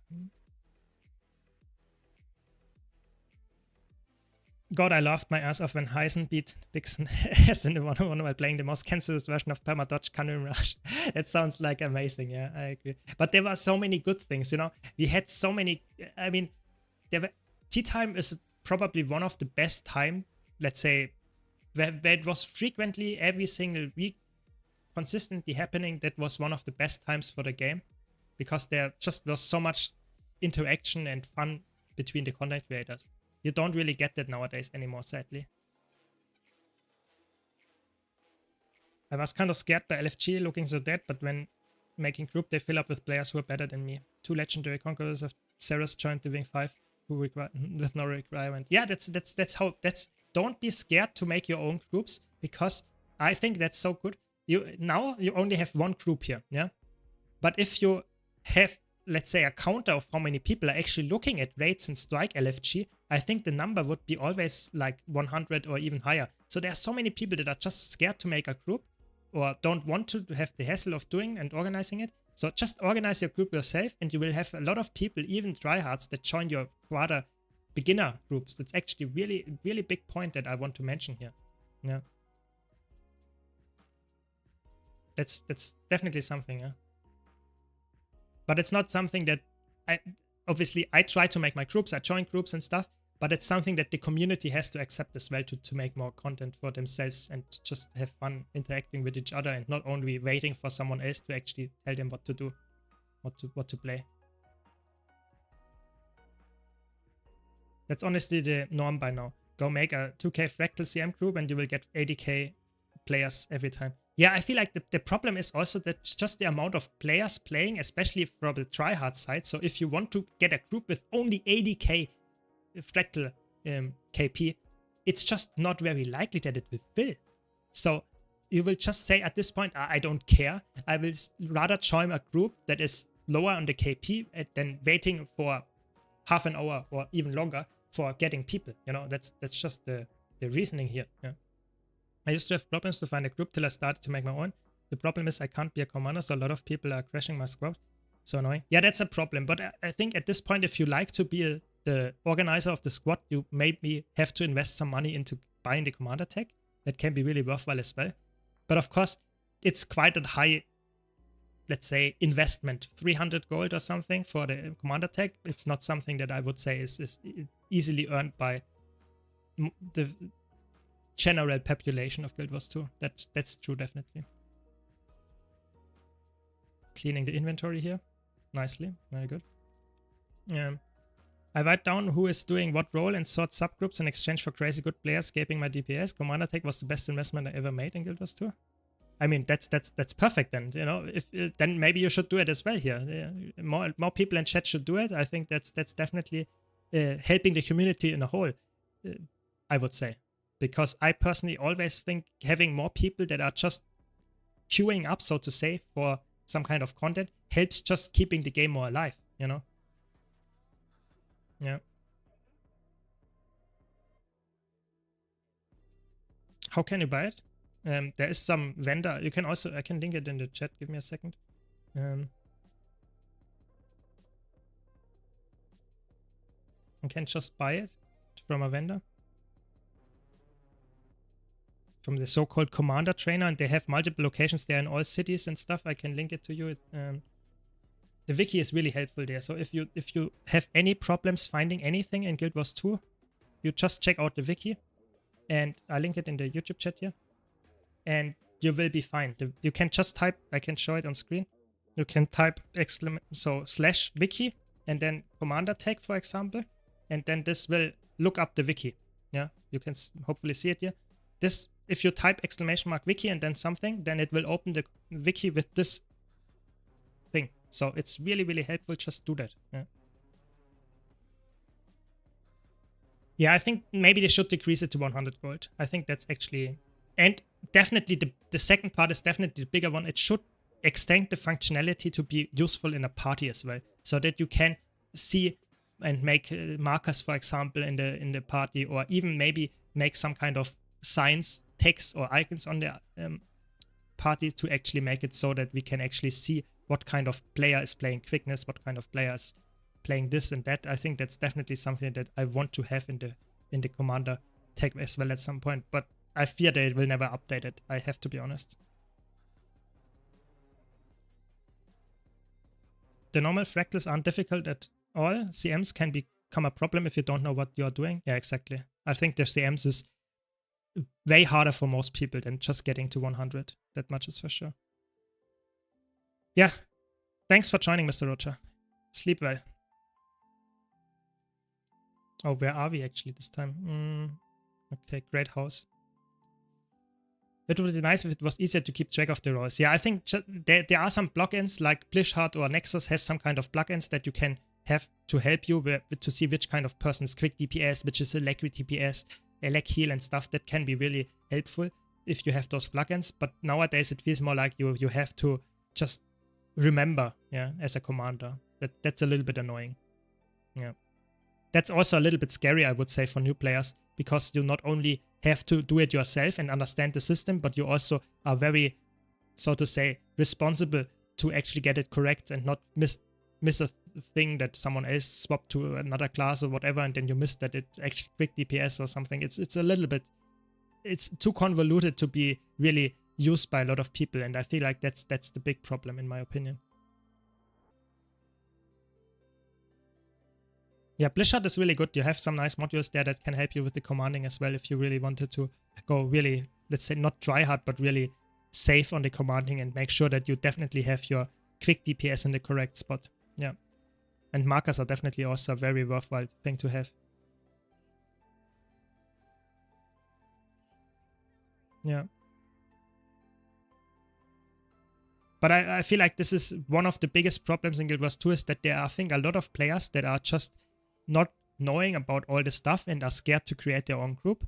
And then you have less people actually engaging because you have less groups that are actually up, and you will have some kind of vicious cycle that there is not enough content produced because people are not getting in the content because they are looking for groups, they don't find them, and then you say, okay, it's raids are dead. But apparently raids and strikes are actually not dead at all. You just have to wait for a group or make a group on your own. It feels really, really fast. Yeah. Hi, Andre, welcome. I like guard and ref started strike missions with power willbender, but my DPS is not so high, thinking to change for quick herald or alacrity heal willbender to be more useful. What is easier to support or DPS? I think DPS is typically easier to play because you just focus on DPS and the supports take care of stuff. But if you feel like you don't want to be responsible for the DPS because you have to do your rotation correctly to actually do a decent job with the DPS, then I would say support can be really good. Supports have to be a little bit more like, in general, you should be more aware of what the mechanics require you to do because you need to take care of them typically as a support. But yeah, I would say it's for the most part, it's actually, if you enjoy supporting and you have the effort, you put the effort in, I think it's a very worthwhile thing. Supports carry harder if you know what you're doing. Yeah. Later, I want to proceed to tier 4 fractals and maybe raids. Yeah, then I would go for supports. I think supports can carry really hard. Okay, what do we have here? 2 people. I think that's winnable actually. It's a rival mech. Rival mech in PvP. Let's see how this one goes. I have a lot of condis, but I have a lot of cleanses. So let's see if I can win this 2v2. Ooh, that was the CC skill. He's playing flamethrower rival. The new cook. Literally the new cook. Okay. I mean, it's quite a long 1v1. But 1v2 rather. But I think it's winnable. I think it's actually winnable. I mean, the mech is dead. Who would have thought the mech dies? The pet, I meant. I think I should focus on this guy, but I don't want to give them the cap to the objective, actually. Oh, it's the last second dodge here, actually. No, he got the CC again.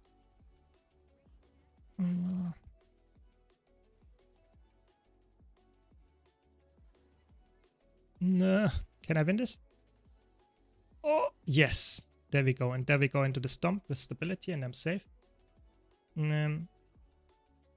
Plug-in for arcs looks like... Yeah, exactly. The arc blocking can help a lot.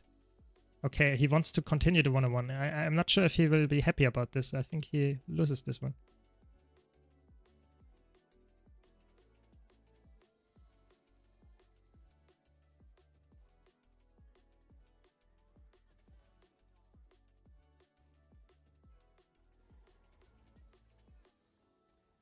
Yeah, CC chaining against the flamethrower juggernaut. Oh, come on.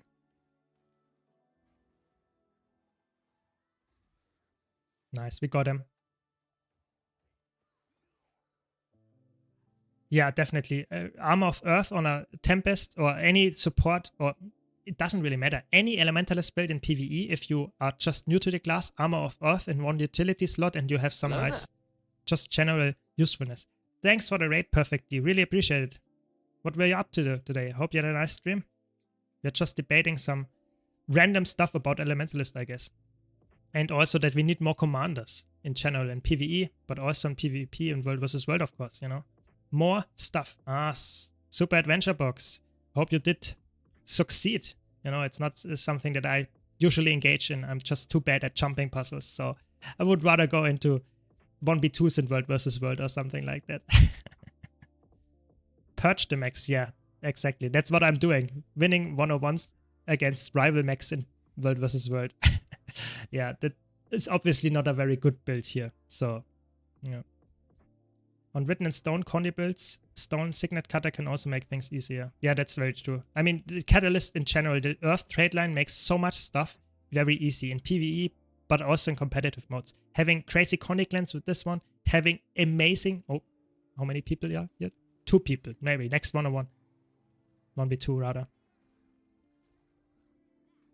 Ooh, it's a full DPS scrapper. I have to be careful here, actually. I mean, it should be winnable, I guess. Nice, there we go. We got the kill. Into another one. There we go. Clean. Have to be a little bit careful here because they have so many CCs in the downstate. So I will just cleave them, I guess. Very clean. 1v2. I like it. Yeah, if they are too DPS focused, I can kill them easily. I'm not great either, but this year I decided to go get those AP done. I've been ignoring them for the past 12 years. Oh, I feel you. I want to get all the skins in the game as well, and the Super Adventure Box skins are the ones that I struggle with the most, especially the tribulation ones. I just say, no, this year I can't take it. You know, I would rather stream something that I actually enjoy doing and not paining myself through the tribulation mode. But I can see why you would actually engage with that, of course. Going for the AP hunting and stuff, I can see it. I can see it.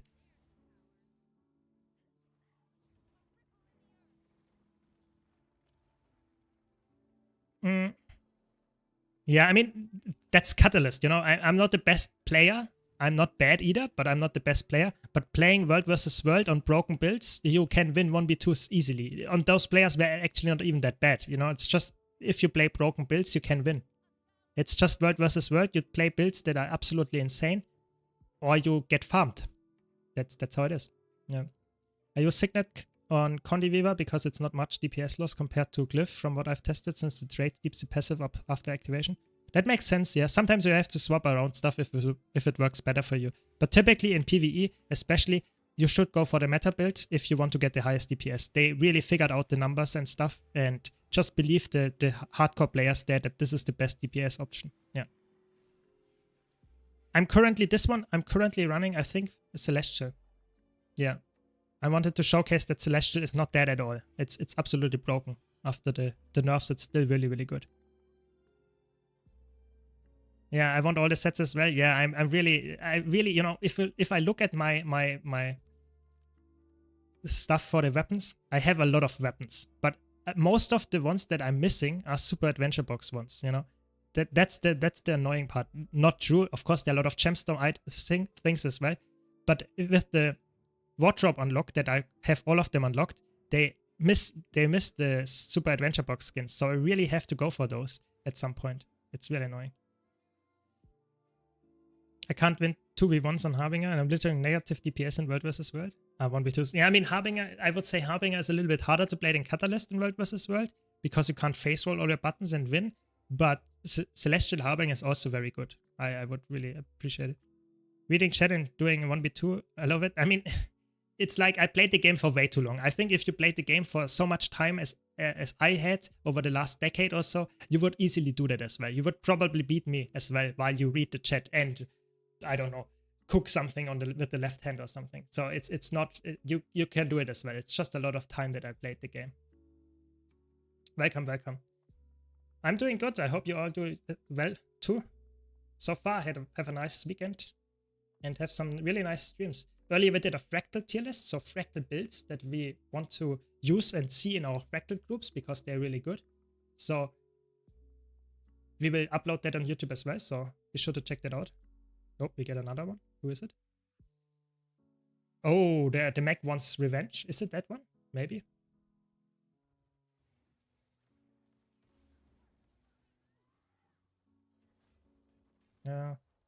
Don't fight in this thing here, but they do. I think I can kill them. Maybe I cleave them down a bit.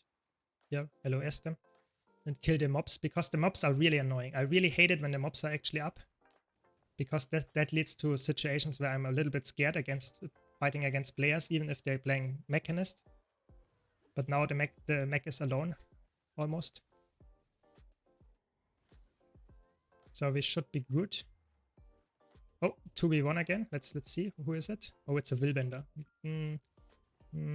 I guess I will focus the Willbender then. I mean, it's Willbender Burst is a scary even on a Celestial build.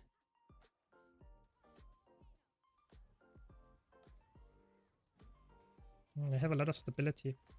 I mean, I can still kill both of them, especially if they stick together. So let's see if we can make it work. Okay, I think now I go in with the burst. Okay, I forced the invulnerability, but I'm also quite squishy right now. I don't have any cooldowns left. I have to disengage a bit.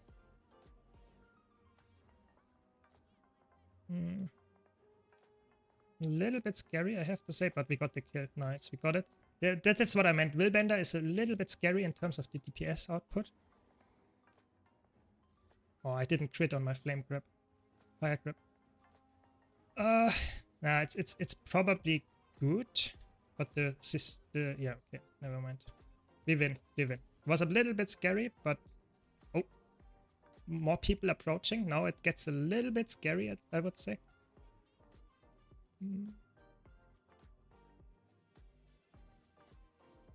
Oh, they got me. How many people are there now?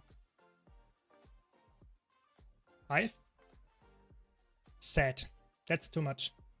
But at least I got one of them. I take it. I ran into World vs. World with my PvE Celestial Hammer Catalyst trying to get my gift of... I won a few 1v2s anyway. Yeah, Celestial is really good on Catalyst. It's just, you don't even need Dagger. Dagger is, I think, the best option. But even there, you can play Hammer. You can even play, if you wanted to Scepter. All of that works. It's really good, yeah. I'm new to Guild Wars 2. Does race size impact gameplay like hitboxes for PvP? No. Nothing. That the hitboxes are the same. The only thing that you should be aware of, if you play without character model limit, character model standard ones, then you see the enemy and it might seem the animations might see different, but look different. But I would always go for enable standard enemy models and friendly models for competitive modes so that the enemies always look like humans and then you can easily dodge their attacks.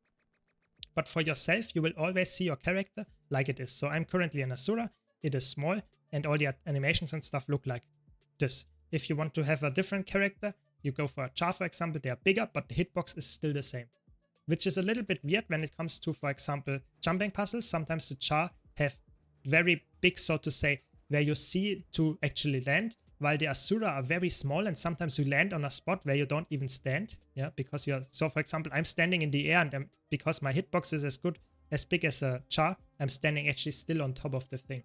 So keep that in mind, but it's not really, everyone has the same hitbox. Just for an Asura, sometimes it looks like you are standing in the whatever, where you stand, even though you're just too small to actually be there. Yeah. Exactly. If the Willbender goes down, I won. That's all I wanted, you know. Full kill the Willbender and then I can die. Rest in peace after that, you know. You have no way to see which builds you are facing, right? Only by knowing the skills the player is using. Exactly. The only thing that I see, if I press the button, I see that this is a Dragon Hunter. This is the only thing, but I don't know which build it is. It could be a Celestial Willbender, it could be a full damage Willbender, I don't know anything. But of course I see the attacks, I see what is happening, I dodge the attacks, I know this is a Willbender that has sword, spear. I know they have a lot of damage. I will just try to avoid it because I know how to play against it. And you saw it actually worked in this case. Could have been different in other case, but this is how it typically goes. Yeah. Character sizes is relevant when teaching new players Bone Skinner. Easier for them to stack on tech with a huge Char instead of an Asura. That's true. That's why a lot of World vs. World players back in the old day had some really big just Chars. And oh, is it the same Willbender again? He tries to take another look. I mean, in a 1-on-1 he won't win. That much I can tell him for sure.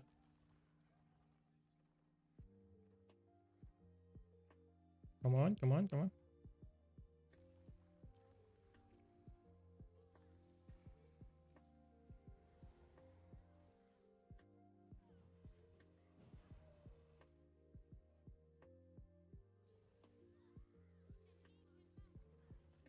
So now just wait until the thing is running out and then we can go back in. Oh, this was an interesting teleport here.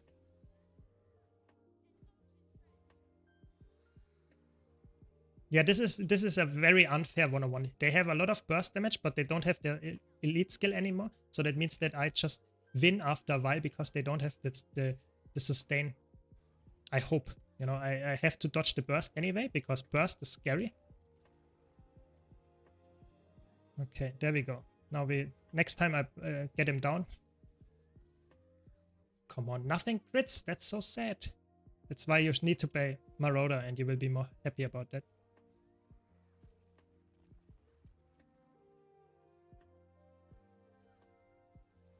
How much?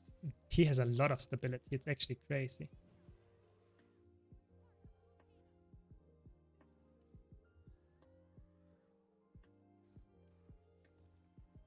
Yeah, I think now we have him. That's the last. Yeah, there we go.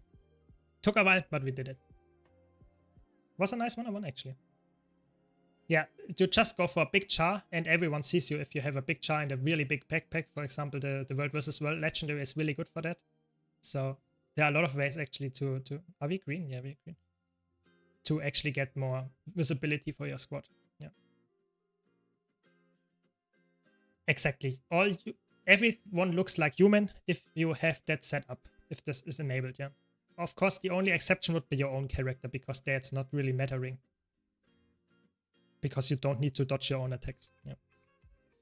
Welcome, Marius. Welcome. Nice. Welcome back to the game. After 2 years break, that's what we want to see. More people joining, more fresh blood to the game. That's what we want. Is there any decent pistol shield engineer build for PvP or World versus World?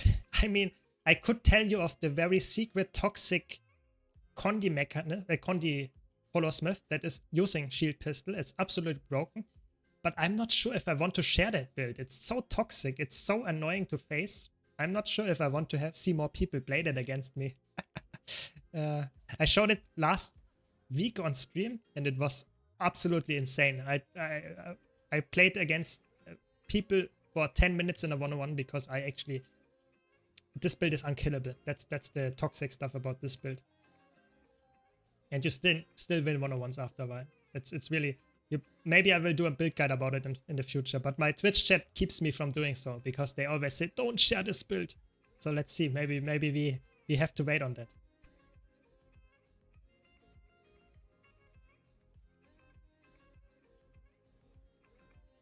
How much you pay? Filthy is selling it hard because Filthy already has it and doesn't want to share it. So so if we have to start a petition to actually get this build going, and I can share it on stream as well, even on the YouTube channel. It's really annoying. It's if you know how to play it, you can win any 1-on-1 while still being extremely tanky and surviving outnumbered situation. It's crazy. Ah, you mean only share it with them and not on YouTube? Okay. I guess we can do that. By the way, if you are new to my stream, don't forget to check out my YouTube channel because we're currently having a YouTube giveaway going on for over 2.5k gold at this point. So just check out the video there and you have the chance of winning. So it's really, you should check it out. It's a lot of money. Yeah. Everyone wants to learn the build, but don't want others to learn it. I mean, that makes sense, of course. You always want to keep your own broken build alone, and no one else should play it. That's how you want to do it. That's the meta after all in PvP and World versus World. Anyone can recommend me any class to start the game from the beginning? I mean, every class works. You should go for the class that you enjoy the most. So if you have some class design that you find really fun to play, something, for example, if you like to have some kind of Paladin vibes, maybe go for Guardian. And if you want to have some kind of mage vibes, you go to Elementalist. Always go to the class that you enjoy the most. Every single build works in PvE. Every single class can be played. If you want to see more, let's say, deep dives on each of the elite specs, I can send you a link in my YouTube channel. Give me a second. And there I showcase every single class, how it's played, and also give you a very short summary, how it's actually looking, how it works. You can check that out. It's really nice. Posted it in the YouTube chat. But other than that, go for the one that you like the most. It has counters the build? Yeah, to some extent. But the problem is with World versus World build is, like, not a lot of builds are actually clearly defined to having counters. It's more like, if you outplay them in a single scenario, you will be good. But if you, for example, fight a build that is decently well doing against you and you just don't get the perfect moment where you can actually burst it, then you will never win against it. So it's a little bit weird to say this build has no counters, but to be honest, I feel like the Condi Holosmith is quite close to not having any counters. Yeah. Are you interested mostly in PvP? Yeah, okay. I mean, of course, then you should maybe check out my tier list for PvP right now, because then I would say if you want to get into PvP, it's very helpful if you start out on a class that is actually very good right now in the meta. Yeah. I've fallen in love with Quickness DPS Untamed, so I can recommend that. Don't know how good Untamed is in PvP. It's actually quite good right now. It's one of the better builds. So Untamed is, if you don't mind that you have a lot of buttons to press, then Untamed is one of the most versatile classes, especially in PvE, but even in PvP and World vs. World, it's actually really, really good. So I can highly recommend Untamed actually as well. It's very fun. Yeah. But it's a ranger spec, so yeah. If you have a booster, you can use it and preview that class at level 80. You might be surprised by what you like. Yeah, that's true. Very good point. But sadly, you can't preview all elite specs, as far as I know, so you might struggle a bit with that. But nice, we get a 1-over against the Reaper. I mean, it doesn't seem like the very crazy good Reaper. It's more like a Zerg Reaper. Power Reaper, I guess. No, what? This is a crazy cook. It's a Power Reaper with the Vampirism signet. I mean, I don't care really. It's a Blood Reaper with the power trait line with Spite. Crazy. Okay, we did it. You should definitely make a cut of World vs. World build. Yes, I mean, I already have one, but I will do an updated version of that for sure. Yeah, don't worry. Don't worry. Quick Herald will always be viable as a crazy, lazy defensive support option. Yeah, definitely. Firebrand and Chrono are way harder to play than the Herald for sure. So Herald is the way to go if you want to have a very easy support option. Yeah, definitely. I've slept on Untamed since it came out, because I thought it was meh, but oh man, I was wrong. It's so fun. Yeah, it's really good. It's also one of the best classes in solo play. So if you want to solo stuff, hard stuff, even in PvE, so in open world, in some kind of even raid bosses, you can solo with Untamed. It's really, really good. It's really underrated. Well, actually, you can just take your level character into the PvP lobby. Yeah, exactly. You don't even need to level your character. You can create a new character, go into PvP, and you can try out all the elite specs there as well. Of course, it's PvP balance, so it might be a little bit different, but you can definitely do that. Yeah. Welcome, Autorish. Welcome to the stream. Hope you had a nice day so far. And thanks, by the way, all guys for the follows. Really appreciate it. Hope you enjoyed the stream. Let's wait 2 minutes for the camps here, I guess. Maybe we get another 1-on-1 here. Not that much happening, like I would say, in terms of roaming, sadly. But it's fine. I mean, we got some nice 1v2s, 1-on-1s going, so I could showcase this build why Catalyst is actually so strong and fun to play. And maybe I can use that footage to get some nice gameplay action in the background of my upcoming Catalyst roaming guide. Yeah, that's true. It sounds like they should make a pistol shield Holosmith though. I mean, if you are asking for it, maybe if you're asking nicely, I can show to you the build on stream. Not making a video about it, but maybe I can show it on stream. It's a really, really fun build to play. It's absolutely busted. It's insane. Maybe you want to see it. Chill out day. Some D4, then Guild Wars 2, World vs. World. Sounds like a good day. Very nice.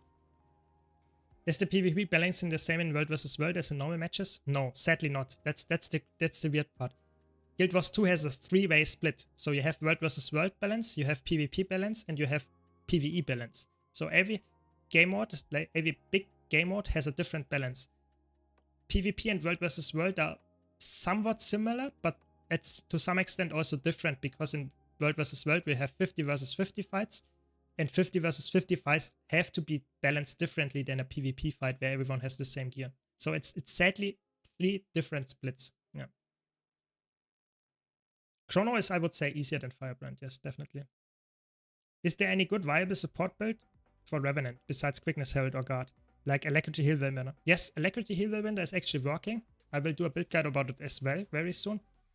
But it's not as good as a Chronomancer.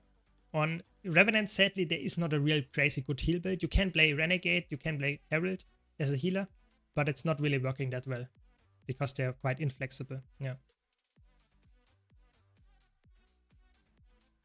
Yeah. Oh no, you didn't see my new videos. That's sad. But you can still watch them. Yeah.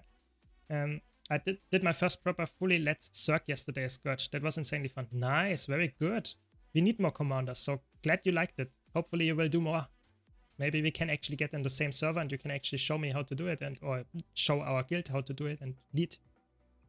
Imagine a 50 versus 50 fight with PvE balancing. It would be absolutely insane. No one would like that. We have another. Is it the same guy? Now we have to kill the things here first again. The mobs. I don't want to fight 10 enemies. Then all my attacks are not really there. And not really hitting anyone. That is actually that I want to hit. So I just LOS them here. Line of sight them. And make sure that I actually get all of the guards down before I engage the mech. Maybe I can also kill the mech actually because I'm already there. The pet itself. That's the fun thing about mech. You just kill the pet and the mech itself doesn't do any damage anymore. Okay. Now he runs away.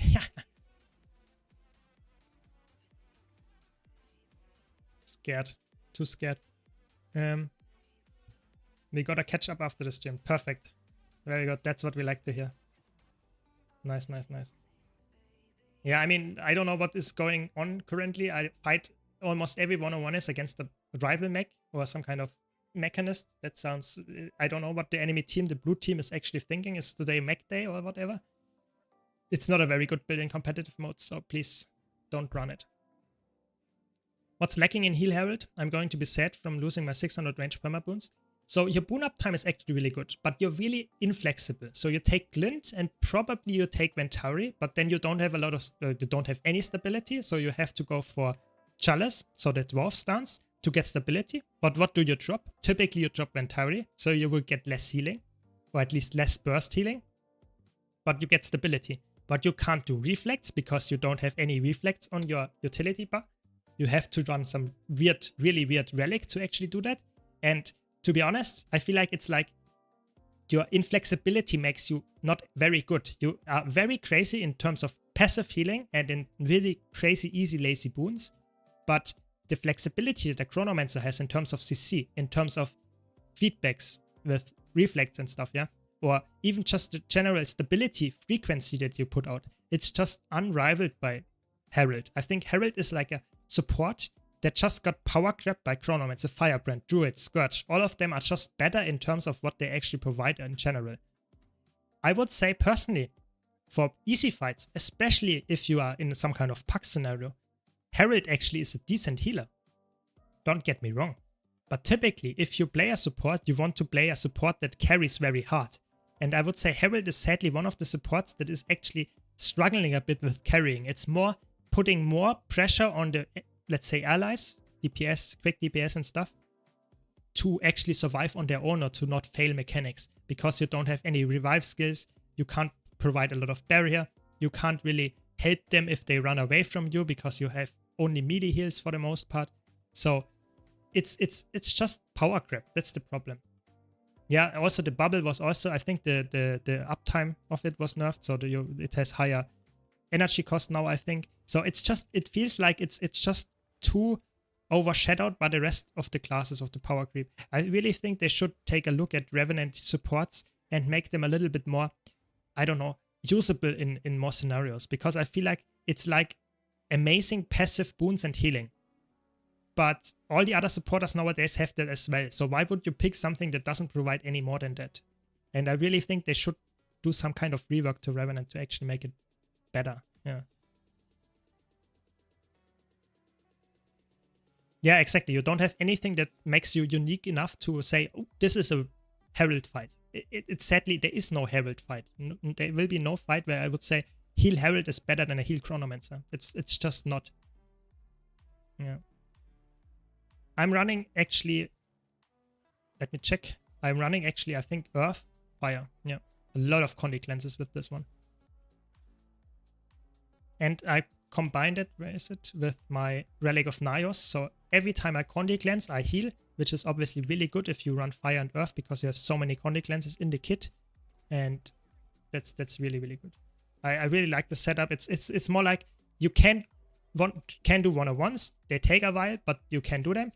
I think this setup is more for, ooh, I want to get some roaming montages, you know, where I want to get outnumbered situations and actually kill people with it. It's not really a one-on-one build in that sense because it's just very tanky and not deals that much damage. But if you play in outnumbered situations, you can actually kill people because they are just overcommitting on you. Yeah. Are most untamed pets viable in PvP? you can actually play a decent amount of them, but typically you play the smoke scale and maybe the bee or maybe the siege turtle or the ether hunter. Those are the typical ones that you would run. All the others, you can play them, it's not bad, but yeah, the best options are like the ones I said. Yeah. Sabir CM, that's true. Maybe that's the only one that comes to mind when you think about having permanent protection of a bubble, of some kind of projectile deflect up. That's true, but that's probably the only one where I would say, okay, you could actually make that argument. But even there, if you go for a reflect and mimic combo on a chronomancer, you can upkeep 4 reflects with the continuum shift.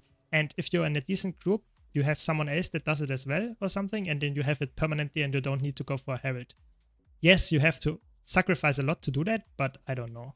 Even there, it's not really necessary. Yeah. Yeah, just like Snowdrop mentions here. Yeah. I feel like that's cool that you have the option to do something like that, but it has to have a little bit more than that, to be honest, to make it worthwhile to run it in other scenarios as well. I feel like the other way to look at it might be just to nerf like the really good supports, like nerfing Firebrand, nerfing Druid, nerfing Chronomancer, and make it so that you have to, so to say, pick a support that is actually fitting a specific role right now, and not always pick the just straight up best support all the time. But at this point, if you nerf supports in PvE, I feel like they have a big problem, because if they nerf supports in PvE, you typically have people struggling with content that they previously cleared because the supporters are worse, so to say, they have to have more skill to kill the enemy, to kill the boss. And I think that's a really big thing that they are really scared of. So that's why we have power creep slowly increasing over time. We almost never get something nerfed down in general in PvE so that we have harder PvE again. No, it's more like we will get slow increase of damage of support and stuff over time. The bar for a good support is way too high since you need to compete with Druid and Chrono. Yeah, exactly. And that's a big problem. And like I said, I think the best thing for them to do, just objectively, would be to nerf down those supports so that they have more options to actually deal with them. But sadly, that's not what they're gonna do. They will not do that. Holy shit! This guy was bursted. What? And this guy dies to the NPC. I like it. Defended the camp. Easy. Yeah. Finding support players is hard enough. Don't make it harder by making it even harder to play support. I think the problem is supports are absolutely broken. Yeah. And if you make him even a little bit less broken, people would not be interested to play them anymore, because you have to have a certain level of understanding of actually playing the game to make support working. Because as a DPS build, you can play DPS builds that just press 1 button and you will be fine. No, I'm not joking. I have low intensity builds on my YouTube channel where I showcase this. Just auto tagging and you get 30k DPS. Yeah. But as a support, this is not really possible. I actually have a build that I want to release a guide about soon that actually can do that, but for the most part, it's not doable. So that means you have to have a higher skill level already to play support.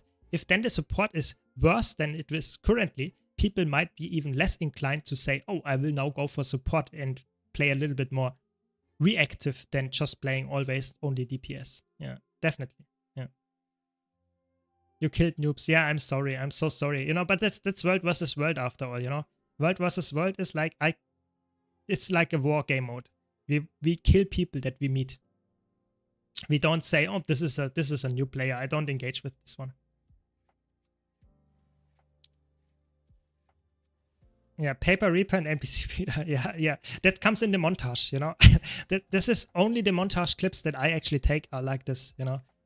One-shotting people without any context or killing people that are already dead to the NPC. Yeah. Yes. I'm always sorry if I kill AFK people in World vs. World, but at the same time, if you go AFK in World vs. World, then what are you doing actually? That's your own fault, you know.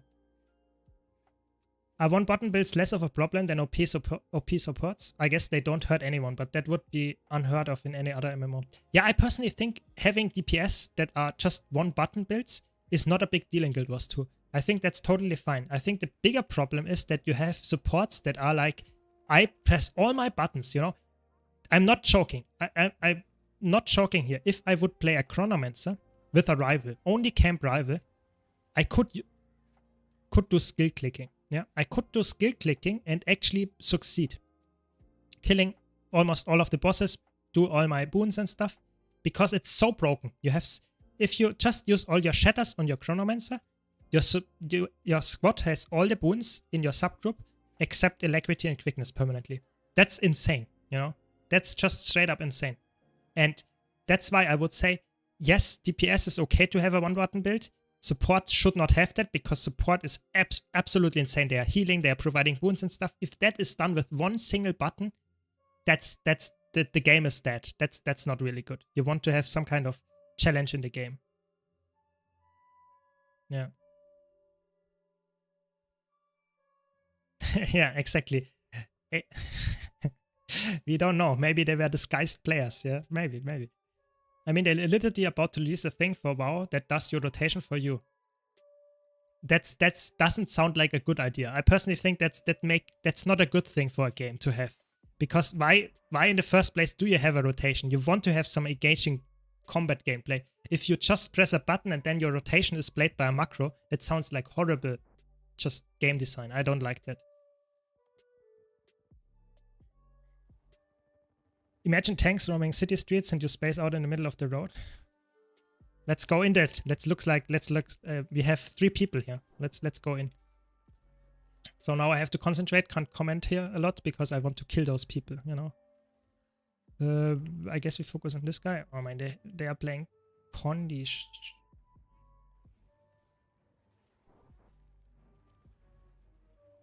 They have a lot of Condi damage. And they have a power berserker or something like that. No, come on. That's too much. That's too much. I mean, I could have killed one if I played it better. That's the sad part. Sad. You can't win all of them, I guess. Yeah, I agree with you. I think having a rotation play itself feels like it's really bad. I don't want to play that. I like a game where I can see if I slowly improve, I get better DPS, and then I can improve some more, I get even better DPS on something. Or I play a support and understand how the support plays, and I can play and adjust my rotation or so whatever to the build, and it will help my group even more. I think that's really, really nice. Yeah, I got bonked filthy, that's correct. I think that's why I enjoy playing games. I don't want to play a game just by pressing one button and then the game plays itself. I mean, that's boring. I would probably watch something on the side then. You know, I want to engage in a game. I want to get better slowly. But maybe that's just me. Yeah. Let me check if that's a real thing. 1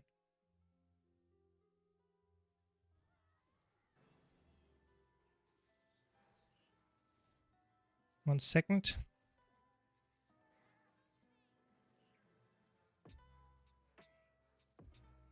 Yeah, I can show you where the waypoint is. We have a question from YouTube where actually this waypoint is. I can show you in a second when I'm in the safe zone again. Supports are just overloaded, which is inherently bad game design since you take responsibility for group success of 8 players apart from mechanics. Yeah, exactly. I think supports are so broken in Guild Wars 2 that you have 1 person or 2 people that are actually doing the supporting and the others are just completely AFK in that sense. They just do their stuff and that's it. They don't have to really focus on anything else. It's a big problem. Yeah. Okay, let me get the tick and then I will show you where the waypoint actually is. Where is the big power creep in the game? Did you say they can't do a big, huge rebalancing to make it more horizontal again? Yeah, I think the problem is they can nerf damage numbers of DPS to some extent to make them less DPS.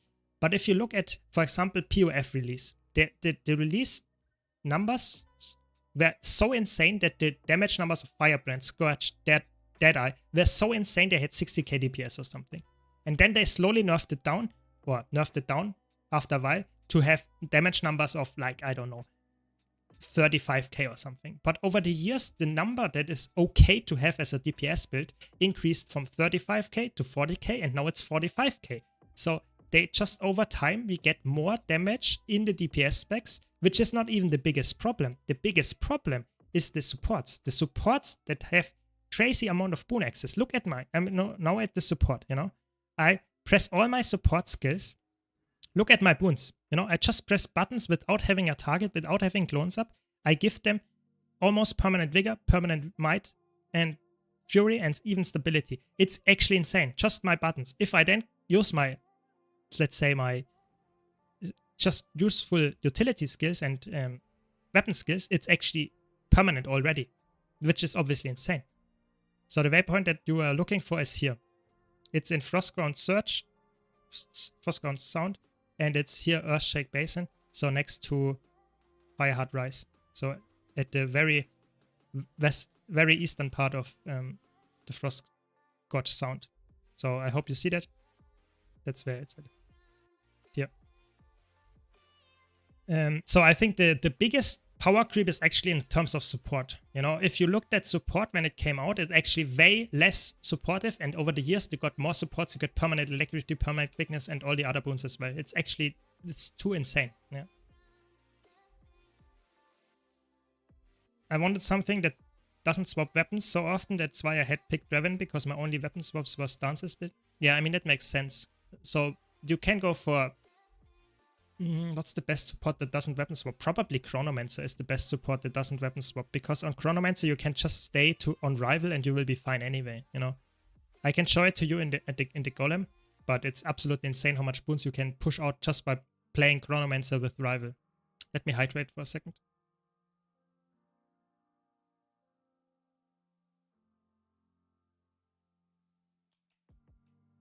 Also, new fights are designed around the power creep numbers. Yeah, definitely. That's also, you know, they decided to design fights around the new numbers. So that means the older fights are absolutely crazy easy, and the newer fights, if you don't reach those new numbers, you will not succeed.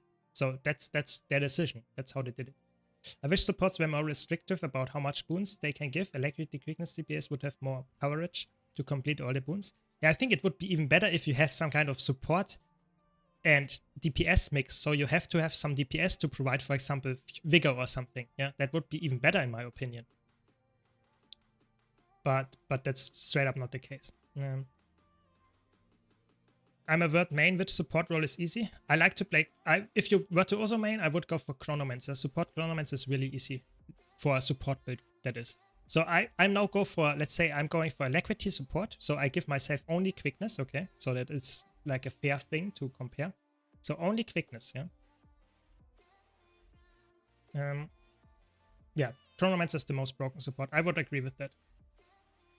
Scrapper is also decent for no weapon swap, yeah. And Tempest, yeah, maybe Tempest, but Tempest has so many attunement swaps that it feels like it's like weapon swapping. Okay, so let's just do my rotation here normally and just press my buttons, and you see, yeah, just casually having almost all the boons up. Yeah, seems like, yeah, that's a good thing. And also I can provide stability. And it's quite AFK, you know, I'm just spamming my rival auto attack. I don't even have to go to my other weapon swap, you know. I'm just, at this point, I'm just spamming my stuff of the weapon off cooldown. That's good. It's a really easy build, you know. And it heals a lot. It's crazy how easy Chronomancer is in that sense. Of course, I could use my utility skills to make it even better. But I don't even have to do that. Yeah. You could also play Druid with Maces and Warhorn and not swap weapons. That's okay, but I feel like on Druid, you have to go into Celestial Avatar, which is some kind of weapon swap. And I feel like the staff provides a lot of value as well. So typically, I don't want to recommend it as a one weapon build. I think Chronomancer is better for that. Yeah, of course. You can go for Faber Relic to get swiftness up as well. But typically, I personally swap the weapon, but that's a very good point, of course. If you go for Chronomancer with only one weapon, you would go probably with Faber Relic, which is the one that you actually get swiftness on healing skill. It's a little bit worse, of course, on average, because the Flock Relic gives you way more healing and barrier. But if you go for the Faber Relic, you actually get, of course, access to way more swiftness and have permanent swiftness just by spamming your healing skill. Yeah, very good point there by Luciad. Yeah. Bye. Lashua. Really appreciate it. I like the idea of playing Condi Chrono because of boon access, but it seems pointless with current supports. They don't need help. I mean, Condi Chrono is very fun. I think it's also very underrated how strong it is. But the problem is, like you said, of course, you don't need to play a Condi Chrono. Condi Chrono provides boons as well. Like you can see, I'm playing Condi and still provide the boons to my allies as well.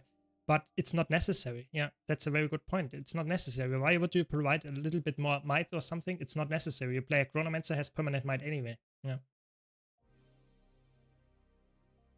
Yeah, that's a good point. Yeah, you see how easy it is to just get the boons out. You know, it might be true that a bad Chronomancer doesn't provide permanent 25 might or permanent protection. Yeah, that might be the case, but it's still way easier to do at least 80%, 85% of those uptimes than on a Firebrand where you might be in a situation where the Firebrand actually doesn't provide quickness at all because they are positioning completely incorrectly or something. Yeah, so it's actually insane. Yeah.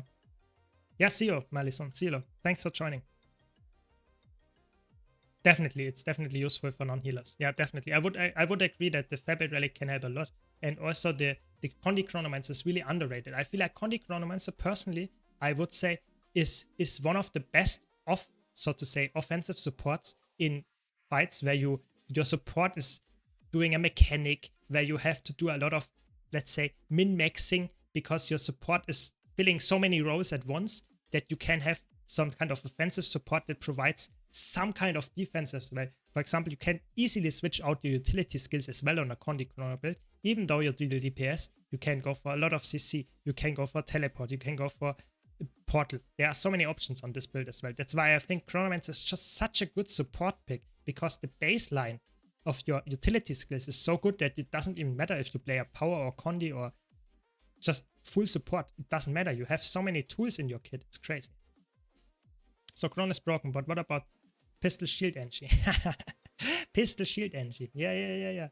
Yeah, okay. I can shortly show it on screen, you know, shortly, very shortly. If you only run one healer in a 10-man squad, you need to actually think about how to play everything you need to for the other subgroup. That's true. Yeah, of course. But I was not talking about that. That's only a small fraction of people that actually liked it. So this is my my setup for the engineer. And I'm glowing full ritualist with leadership rune. These are the traits. And ritualist with leadership rune, pistol shield, energy cleansing, full tank. And the most important thing, Relic of Vase. Relic of Vase, absolutely insane. You get 25 stacks of poison easily to actually get to your attacks added. You can see how much I can stack up here. I have 24 stacks, so my next 24 attacks will inflict poison. That's why a Condi build with Ritualist gear is actually viable. And with this tanky traits, you actually can survive forever until you kill an enemy with the poison and your just overall damage with the attack of this the thermal release valve. So that works. Sneaky. But that's enough. I showed it for long enough. I can't show that even longer. Should I boost the Chrono now, or is the nerf hammer right about the corner? No, I think they don't nerf it. I think if you enjoy Chrono, if you're, let's say, convinced that it works for you, go for it. I think they will not nerf it. They might nerf some boon numbers here, but I feel like they never touch supports in the balance patches. They always adjust damage numbers. So they say, okay, we have too much damage on a power DPS, Virtuoso, for example, yeah? And then they nerfed, for example, this one. They wanted to nerf this one, but they never nerfed down any support numbers for the most part. So, I don't know. Yeah. Yeah, the Thief utility, I think if you look at Mesmer utility skills, they are S tier. I think, especially Chronometer, is insane. But I think you are right. Thief utility skills are quite bad, but they are not the worst. I think the worst utility skills has Elementalist. If you look at Elementalist skills, if you want to play any support build that is not playing DPS, what do you have in your toolkit? Nothing. You have a revive. You have a CC. Some healing maybe? Maybe some CC here. And that's it. Yeah, there's no support inherently that you can take. So I think the utility skills on Elementalists are by far the worst. I also think the elite skills are also not that good. So I feel like Elementalists definitely need some help with that. But I don't know. I feel like they will never change that for the most part. I also think they will not nerf supports in general. I think supports are just, at this point, they accepted that support are absolutely necessary to have a high level, to carry people to 2 hard fights for them. And they will just say, okay, supports are where we'll keep it at. And we will just leave the supports as broken as they are. They will maybe even try to buff Revenant supports, for example, even though I would say they should rather nerf the others. But that's, I guess, what I expect to happen in the future. Could you show some support chrono PvP gameplay? Yeah, I can do that. I can do that. But be warned, I might not be the absolute ultimate support carry there. I'm maybe a little bit rusty here.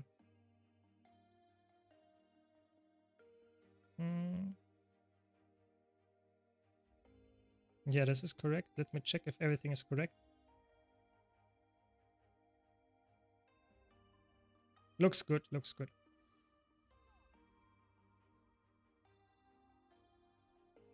Yeah, Tempest got some more stuff, but Catalyst and Weaver, the utility skills are so bad. It's definitely the worst class when it comes to utility skills, I would say.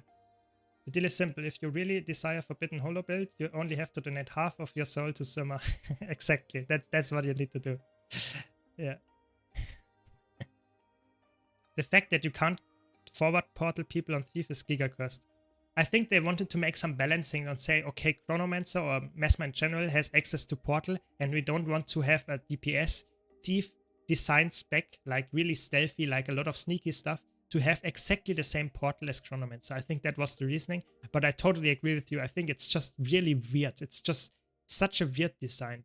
I think if it had been in the game like that since the beginning, I think maybe we would feel different about it because it's some interesting mechanic. But personally, I don't know. It just feels like it's completely, I don't know. It feels like it's completely unnecessary to have that in the game.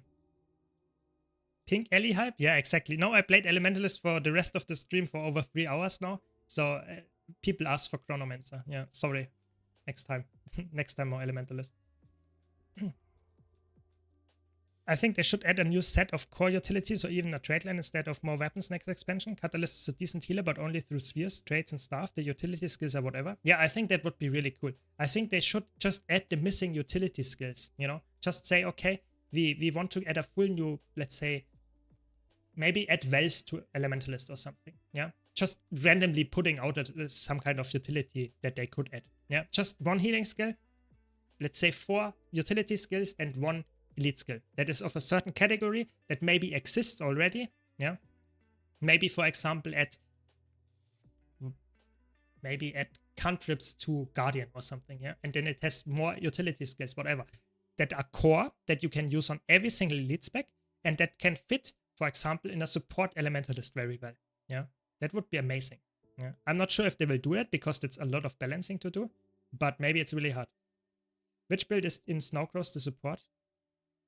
I mean, there are a lot of supports. I mean, you just have to check out for Alacrity heal or Quickness heal there, and you have at least 20.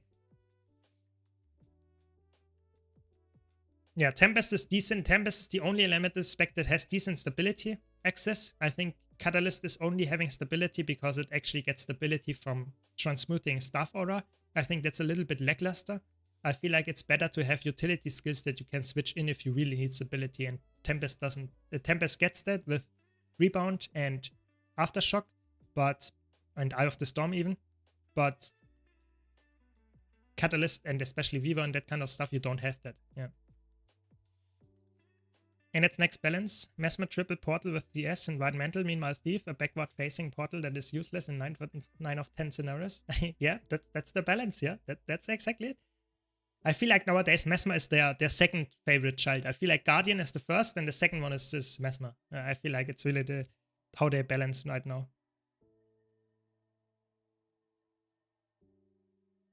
Don't worry, DC. You can either watch the VOD on my YouTube channel, or you can just check out next stream. We will play more Elementalist there as well. I'm convinced that I should try to give a chance to Boon Chrono. Do you have a video for beginner Boon Chrono? Yes, I have.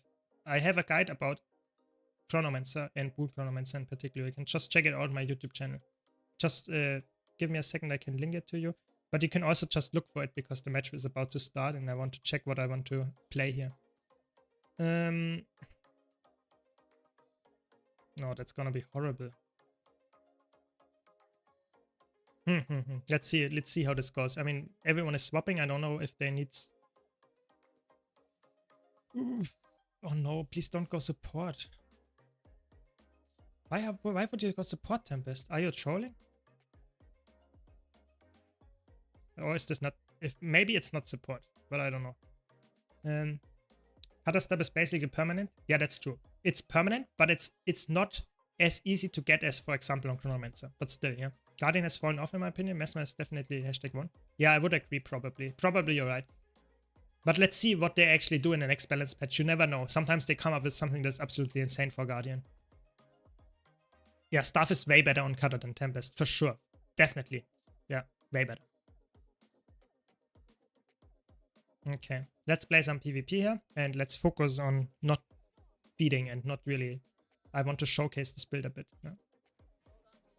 No, I think it's playing a dagger Tempest. That's okay. It's really tanky and it's really a little bit annoying, but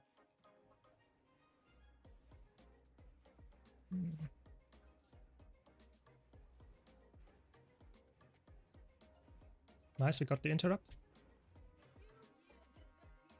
Okay, we got the kill. It looks quite nice, but we are also outnumbering them hard. I'm not playing Spear here because with the Spear nerfs, I'm actually not... I'm not that happy about Spear. I think we will actually get the kill here. I think I should go for the decap, I guess. And... I mean, did we have someone close or did we not have anyone close, actually? I don't know. I think I will stay here because we have a 2v2 now, but that's not really where you want to be if you're not playing Spear.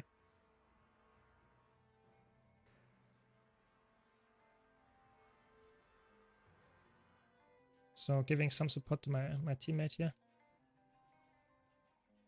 I think we should be fine if we get CC here. Nice, we got the interrupt. No, but the ally is not following up. And that's a little bit annoying that we have the enemy here.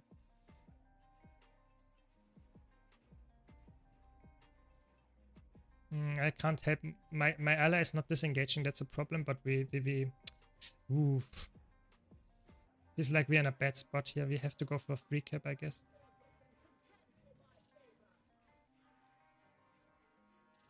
Yeah, I will just hold the cap here for as long as I can, but this is a condition to it. That it's not something that I want to actually fight or waste my time in, actually.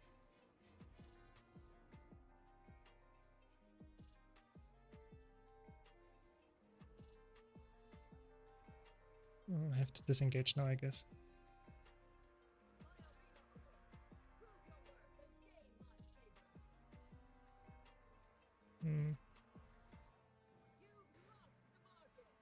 That's scary. I'm not sure if we can win this match. We have no damage, apparently. To get some healing to my allies here. So we can disengage safely. They have a 3 cap. That's annoying. Okay, we get the kill here, but we are fully overcommitting here. That's not good. Ooh. Tough. I mean, I try my best to support my teammates here, but I feel like it would have been better if I have gone for more damage myself. I feel like they don't have enough damage actually to make it work. Someone has to go close to decap here.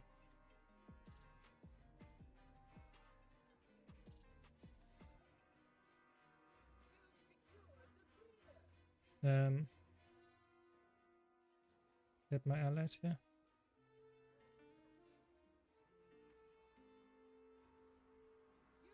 I need to give some super speed. Some healing. I try my best to, so to say, not only play decently well, but I also want to tell you what I'm doing, what my thought process here is.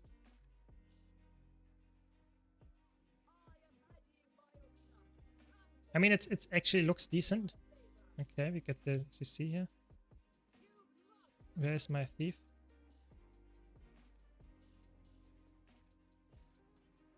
This is a 2v2. I should leave here, but I'm not completely sure if they will win actually then, if I leave. Yeah, I can't leave actually. Come on.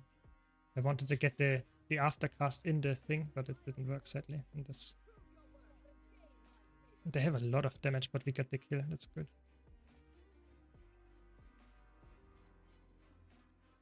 But we lost mid because of that, so I had to make the decision if we wanted to get the kill there. The druid is really farming our team. We should just ignore the druid and we should go close, I guess, all the time. We got the kill here, that's good.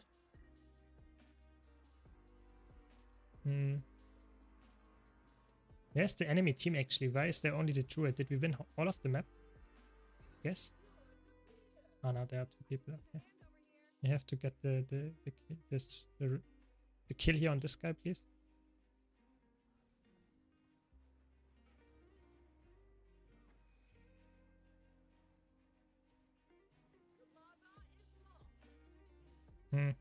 I should not be here, but I don't know where to go because the mid guy will die if I go there.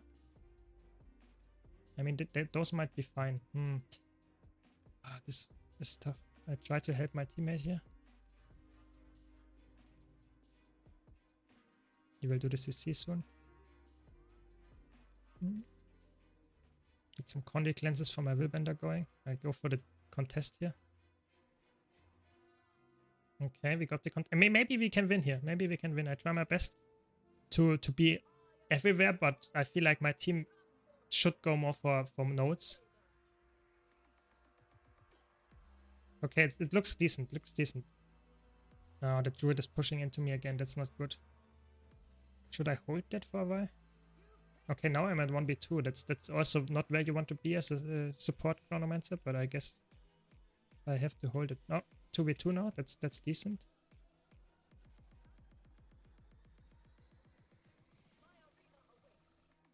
They have a lot of damage, I have to be honest.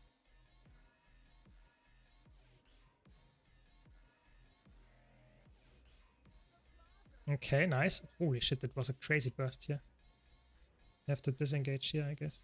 Just to make sure that I survive.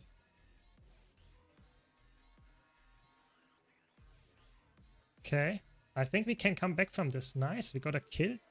And we did not completely lose the whole map for that. Okay, the thief is on me. That's okay.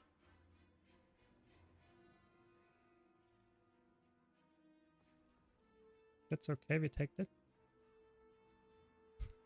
I can show the holo build again, but I showed it before already. It's not like it's a crazy secret, you know.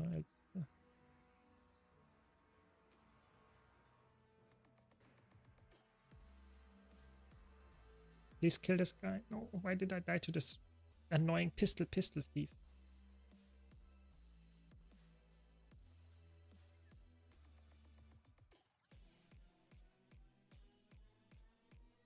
Okay, that's not good. No, we should not go for... We have our willbender is going for 2 points only, but that's not smart. We will not have good fights there. We want to go for 3 nodes. That's much, is for sure. I will catch up in chat in a second. Just let me concentrate and get this match and win, hopefully, because it's really close.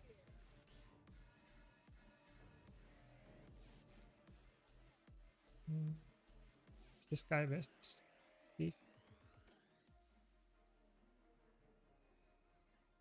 God, shit. I have to use everything to make that work. It's actually not good. Hopefully they didn't notice that I have no cooldowns left anymore. Yeah, okay. This guy still died. I used everything on them. Maybe we get the kill on the counter kill here. Nope. Yeah, that doesn't look good. We lost 2 people already. We have to leave now.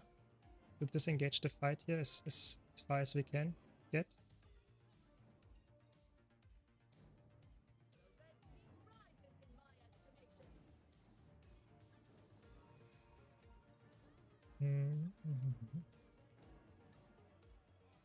I mean, if I can get some survives going and troll them a bit, then it's good.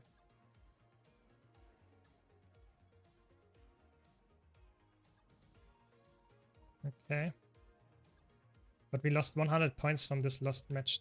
From this lost fight. That's the problem here. It's the Willbender. The Guardian. God, now I died. Could have seen that one coming. Don't rest. It's not gonna work.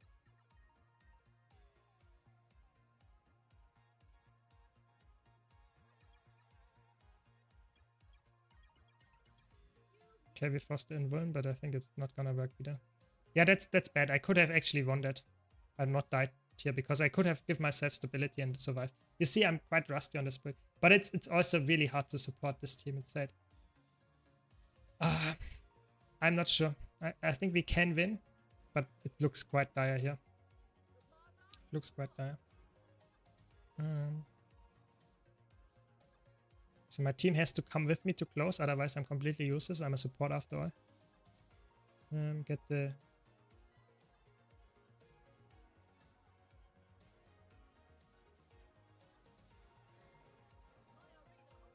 Okay, if we get some nice CC and damage on them, maybe that's the way to go. Okay, we got the... Now we have to leave here and go mid. I mean, our Guardian will lose the 1-on-1, that much is for sure, but we have to support our team.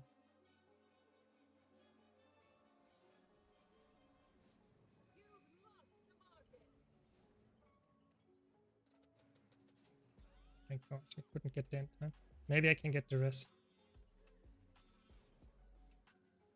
Nice, I got it. You should be really careful when to rest and when not to. I now have to support my Guardian, that's the problem.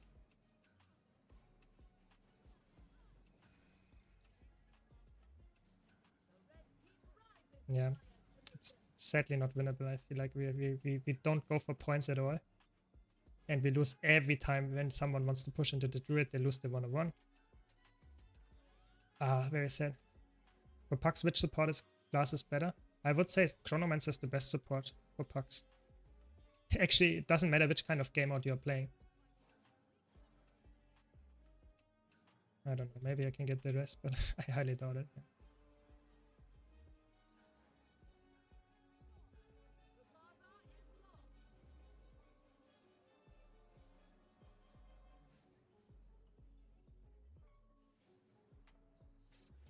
Yeah, I tried my best. Didn't work out, sadly. So let's catch up on chat. The Holosmith build. Yeah, okay, I can show it one more time. But that's the last time that I show it today. I don't want to spread too much of this Holosmith build. I hope you're still here, Nito. Okay, so Holosmith build. And of course, that's a good point by Snowdrop actually. You should play the class, especially as a support, that you actually can play. So if someone tells you to play Chronomancer, and you play Chronomancer, but you don't know how to do with your continuous split, you don't know how to do your boons, then you will have a big problem for your party. So play the one that you actually can carry your people with, and that's way more important. Very good. So this is the Holosmith build. Ritualist gear, leadership rune, this traits, these utility skills, and the most important part about this is you don't even need the Ritualist gear. You can go for Celestial as well. It doesn't really matter too much, but you have to go for Relic of Vast. This is the one that makes this build viable. After using a healing skill or elixir skill, your next few attacks inflict poison. And when you have Holosmith and you use a lot of elixirs, especially with the elixir gun, you get so much access to elixirs and all of them give you this buff. Without an ICD, the ICD is only for the healing skill, so that means you get them very, very easily. So if I use all my healing skills, all my skills that are elixirs, you can see I get up to 25 of those, it was just the maximum. 25 stacks of those next attacks inflict poison, which is obviously really crazy. So much damage that you get passively just from using your boons anyway. That's the build. Yeah. Yeah. But at this point, it's also, I think, a very good time to stop my stream. So thanks a lot for watching. I hope you enjoyed the stream. So be sure to check out my YouTube giveaway, over 2k gold. Be sure to check that out. And otherwise, I hope you enjoyed it. I had a blast. It was really fun, really nice discussion. Thank you all for joining. Thanks for all the follows. And yeah, it's horrible, but people want to play apparently this build. It's really bad. I don't like it. Don't play this build. It's horrible. Yeah. Yeah, people always want to have see that build snowdrop. I'm so sorry. But that's the end of the stream. So thanks a lot for watching today. It was really fun. See you around and have a nice weekend. Have a nice day. And yeah, thanks a lot.